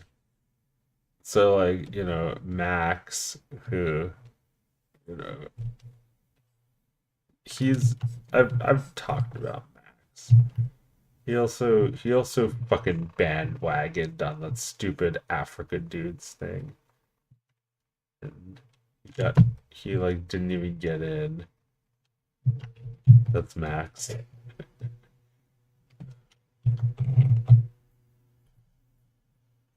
I play Fortnite without. Oh yeah, thank you for for reminding me what the hell I was doing. I was drawing Max and his buddy.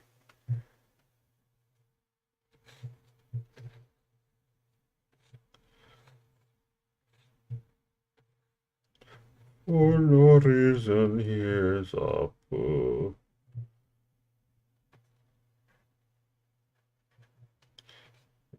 Good. I am with my friend. I am with a very good friend, Mr. Doug. I am a good friend to him. He is a good friend to me.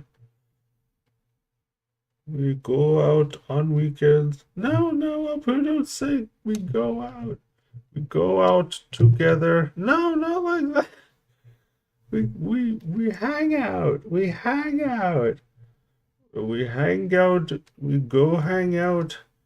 We go out. And we take many photos. And Mr. Doug is very, very friendly. And we go to Dave and Buster's, and we have many we tell many jokes. And I say, Doug, do you want to hear another joke? And he says, what? Because we're playing air hockey. It is very fun. I am very enjoy America. I am very like this country. I would love to stay. Please don't send me home. They're gonna send him home. I'm just trying to make his last days happy.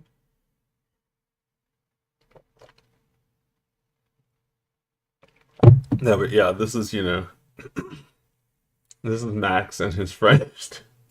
Like Max just talked about how Apu is a good representation of Indian people. And like I actually kind of was disappointed because I thought Max was a little smarter. Like I thought he was gonna go a little deeper than that. He didn't really take it that deep. He basically just said that like Apu is a good character, and you know that's fine, but that's not really like an argument against the things. Maybe like it's not even that he's a good character, it's that he's like a good like a good fucking, what do you call it, like it looks good. How can it look good when it's clearly an offensive stereotype? Like saying that Apu is like, they made him the first Indian character or whatever. So that is like, he's also like he's also like really smart or educated or whatever. And Max is like making point that the show doesn't treat him like an idiot, but like it should, because everyone's an idiot in the show. Or if he's not an idiot, it's like he's also like got a role as one of the few non-idiots.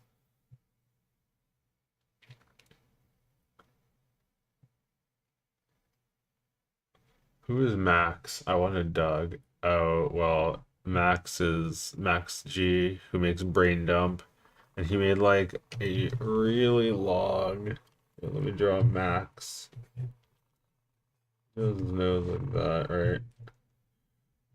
He made a really long blah blah blah about Apu, and I just thought like it was really bad because Max doesn't really understand the whole. I don't think he understands why like that guy made that Apu documentary. I think he can only understand it from a white man's perspective, and like you know doesn't mean you can't understand it from an Indian's perspective, but like he can only really like talk with authority from his own perspective, which is why it's more interesting to listen to someone Indian talk about this, because it's like Max can never say, "Oh yeah, people made fun of me all the time with that Apu voice. They always did. Thank you very much. Come again." Like they always did that to me. Like there's no way Max could understand that. He doesn't seem to even register. That doesn't even seem to register. That like, you know, this character that you say is such a good representation. Like what he's talking about is like, you know, being heckled for no reason just because you're Indian. People recognize you as a thing from the fucking Simpsons. And it's like, you know, the guy admitted he loves the Simpsons and yet that still fucking sucks. And like Max just like doesn't see what the problem is in the first place. He just thinks like, "Oh, I have the solution. The solution is you're wrong." Like he's not, you know, he doesn't claim to be a genius, you know. His show is called Brain Dump to imply that he's just like giving whatever opinions he has just because he, you know, he wants to dump them. Like maybe he doesn't even like his opinions. Maybe he just wants people to hear them. But I don't know. He also talks with authority on things, and like he says sometimes things that are true. So like he shouldn't just like fly off the handle. Shouldn't just go all willy nilly. No, this is brain dump, not willy nilly.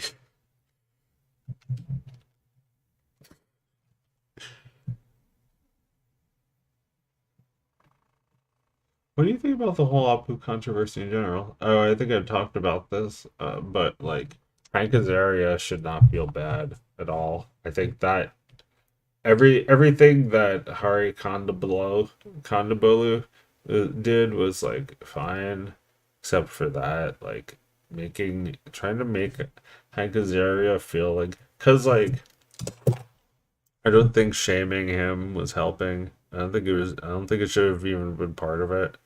I guess if he really felt like Apu was such a bad character that he needed to be removed from the show, then fine. I kind of support that. I feel like it doesn't matter that much because the damage is done. But like maybe that is what he wanted throughout the documentary. He kept saying, he kept saying it, and yet I still thought he was joking because it's just like a funny ass thing for him to say. It's like an unhinged and hilarious thing. Every time he says it, it's like, I want Apu dead. I want him removed from the show. I want him to die. Because like you realize like, you know, this guy's a comedian and he's not really winning me over with his comedy.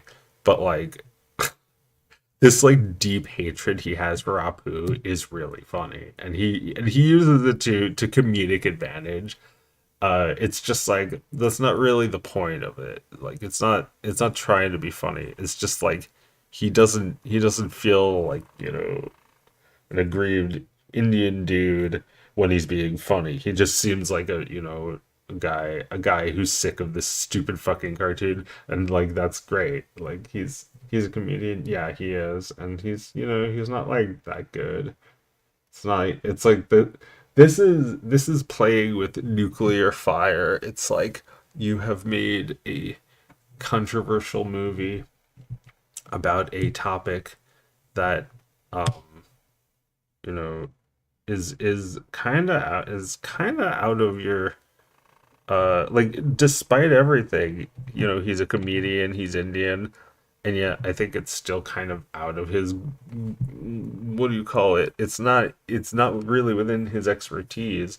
It's like we're talking about cartoon voice actors from 30 years ago. Like I think the decisions that they made really had nothing to do with you, and you know, even though they affected your life, I don't think Hank Azaria being shamed for doing a voice, for doing a job, you know, in a creative field, I don't think he deserved to be shamed. That aside, you know, I think those fucking people are millionaires. They collectively bargained for millions more when they felt like they weren't getting enough money. So Hank Azaria is fine. I don't think he's, you know, really suffering. But I think that the issue was dealt with wrong in that regard. And it's not really in the movie either. It's just like, you know, after the movie.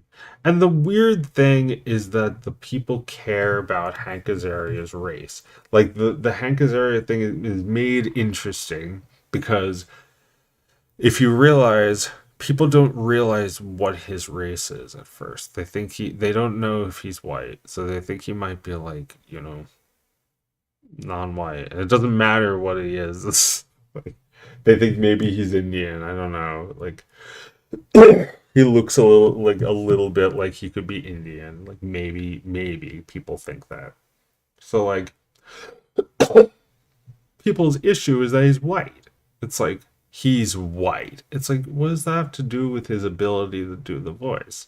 All it really means is that he uses his prejudices as a white man to write the character. So people's issue is that he's white and that like they didn't realize that before. Are you kidding me? They're mad now and they didn't realize that before that he was white. Are you fucking serious? This is why I disagree with them because, I always knew it was a white man doing a bad impression of an Indian guy. These fucking idiots had no issue with it until they realized he was white. It's like, they thought it was just an Indian guy doing a regular Indian guy voice instead of a like this is actually, yeah, I mean a good reason to be upset. The Simpsons does this shit all the time, and there has been like essays written about this concept called like what is it? Hyper reality. If you want to spend, hours on Wikipedia, hyper real versus real. It's like when you learn something through satire in The Simpsons. It's weird. Um, it happens sometimes. Like an example of hyper reality is like Main Street USA at Disney World. It's not a real United States street, but it's like more than real because it's always like 1826 or whatever there. It's like you're always back home no matter what decade it is. You're always back there. It's a simulation that feels more real than the real thing because you're never going to really go there, but you will go to a simulation that feels real. To be fair, Max did mention that he was bullied for being Italian and got insulted with stereotypes, but I guess he could have done a better job analyzing it with more thought. Well, you know, being Italian, I guess, is rough. Um,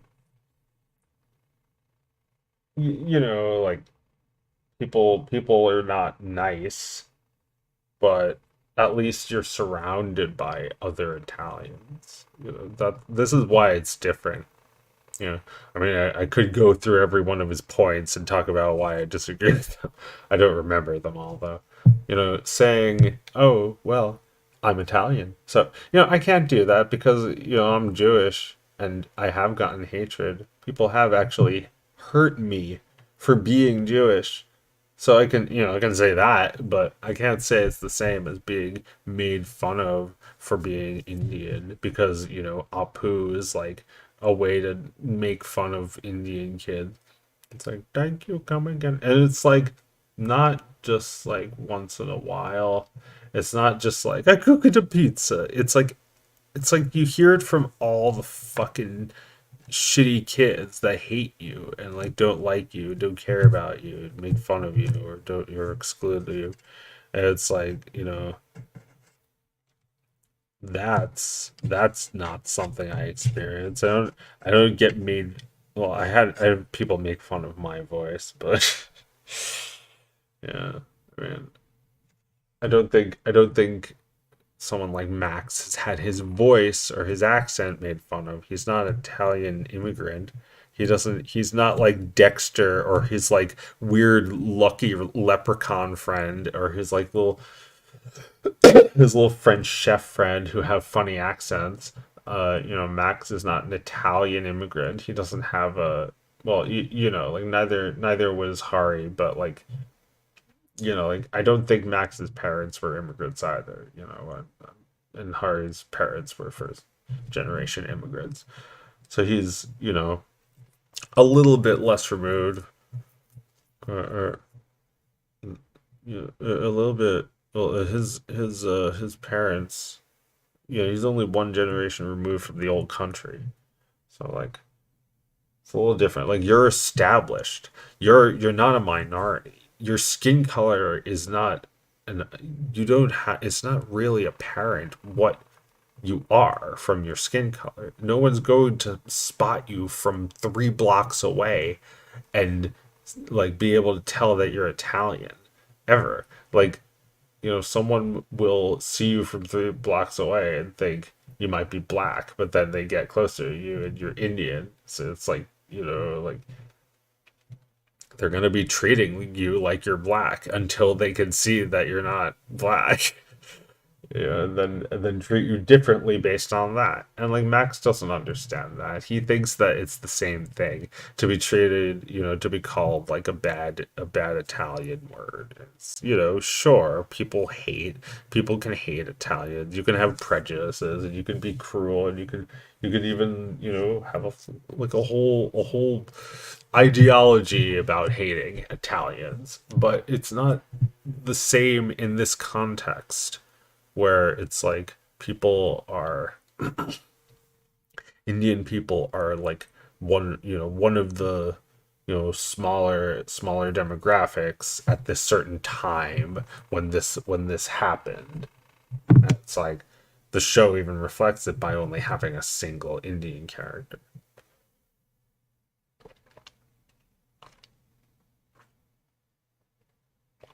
Pizza Tower will be what finally brings Italian equality. Hey, I wish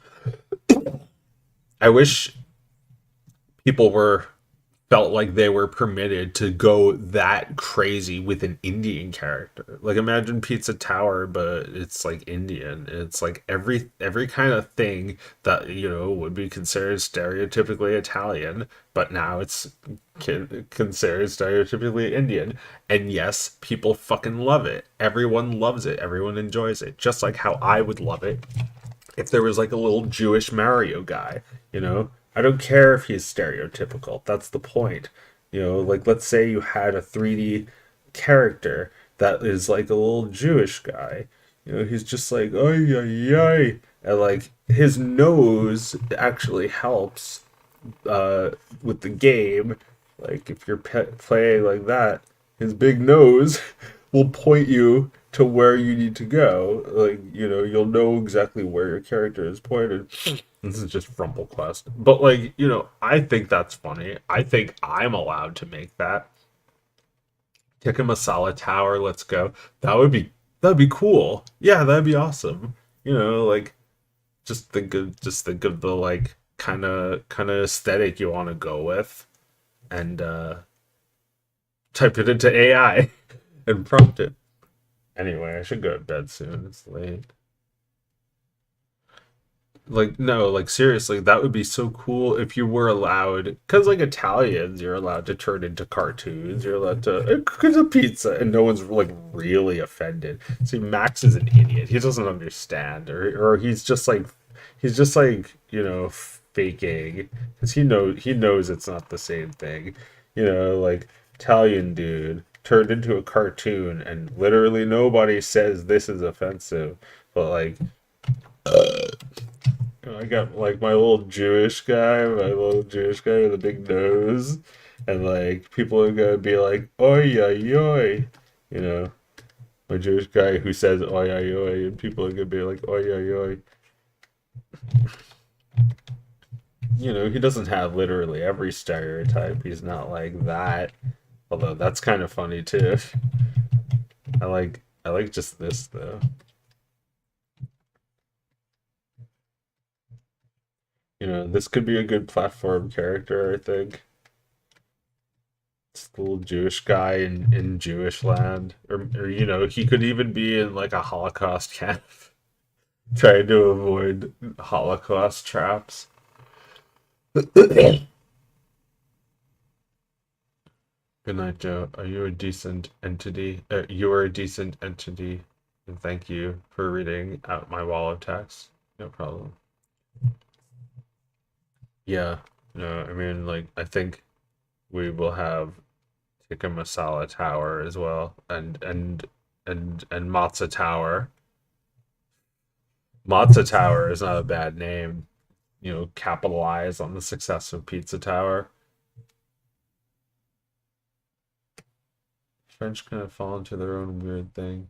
Italians have become so normalized that cartoon stereotype isn't registered as hostile or in bad faith.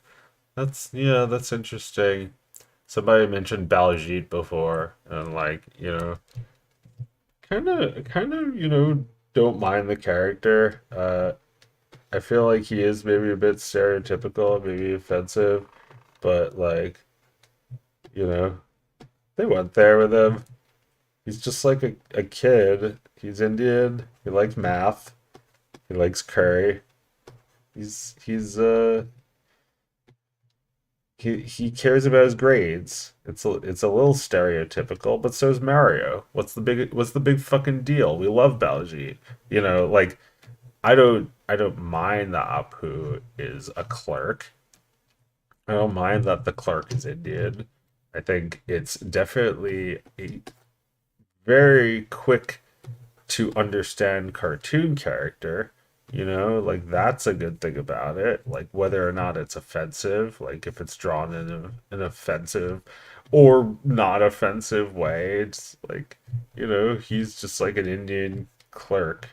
And it's like you could just like you could just like you know you could totally draw this in a way where it's not like it's like totally innocuous here. Like this is just like Apu. It's just a he could be literally anything. He could be Italian. He looks Italian to me. Max speaks of Italians are treated the same way as in the early 1900s. Well, that's a history lesson for another time. Mario's not Italian? I always thought he was Polish.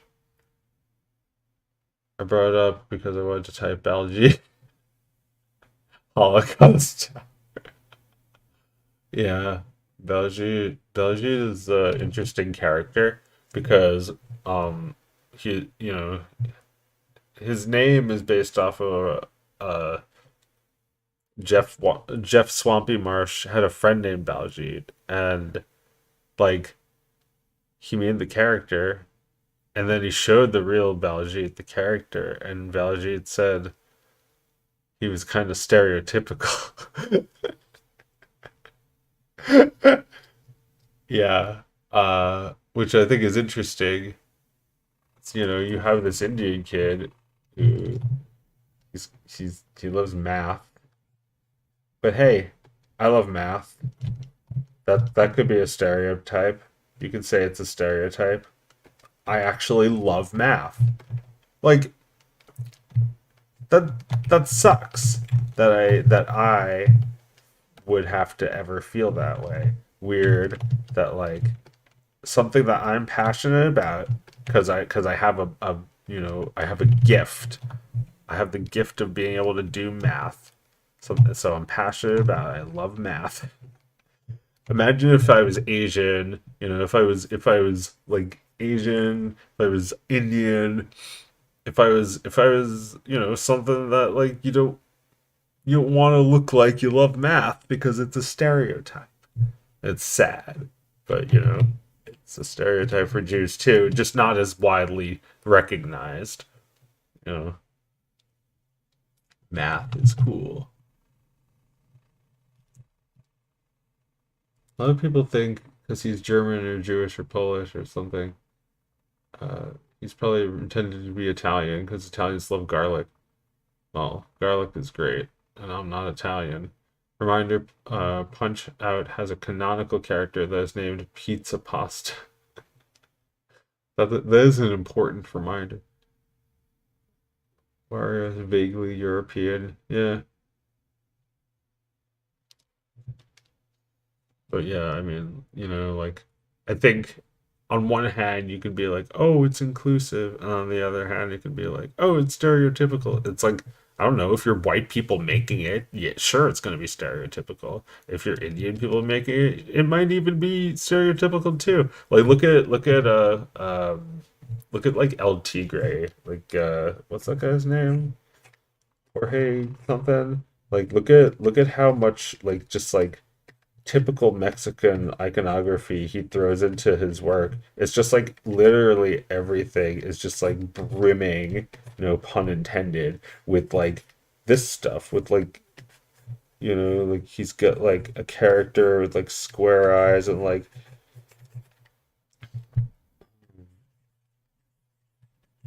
like this guy, inspired me. I can't even remember his name.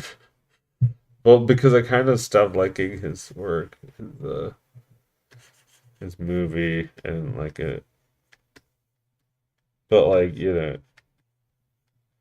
always just like puts in whatever seems extremely Mexican, and he just puts it right into the cartoon. Whatever is the most Mexican thing you could think of, but like he's actually Mexican, and like not only can he do that because he's like allowed, like people will permit him to do it, but also because he does it well. He does it well because he's always thinking about being Mexican. He's always thinking about being Mexican, like I'm always thinking about being Jewish.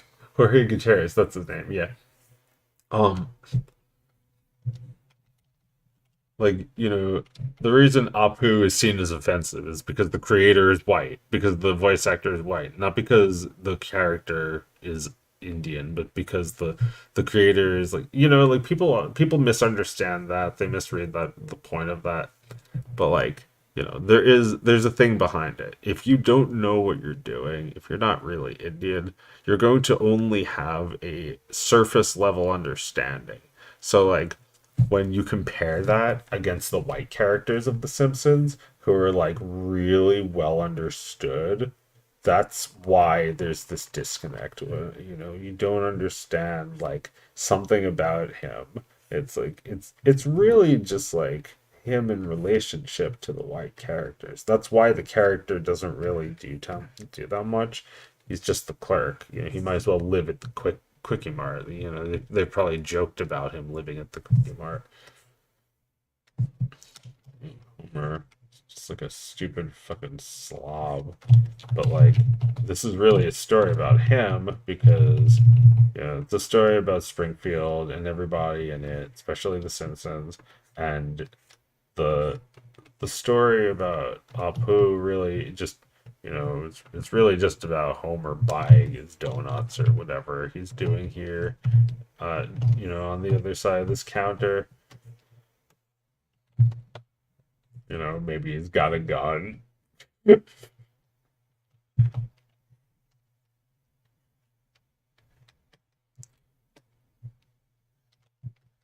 Nothing personal, Apu, but they sent me to kill you.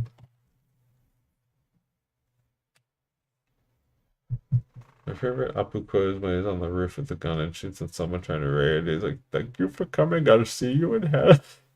Yeah. This is a robbery. One donut, please. Yeah. It's like I think they should just, have more confidence. Because, like, it's not like you can't understand Apu. Like, it's just that, like, there's too much pressure now. And there's no life left in The Simpsons anyway. So it's not like there's really any way they can do anything about it anymore. My dream Simpsons series finale. Yeah, I wish. Wish they would have Homer just like kill Apu. Anyway, I gotta go to sleep. Too tired to keep going. I didn't change my weight because my weight didn't change.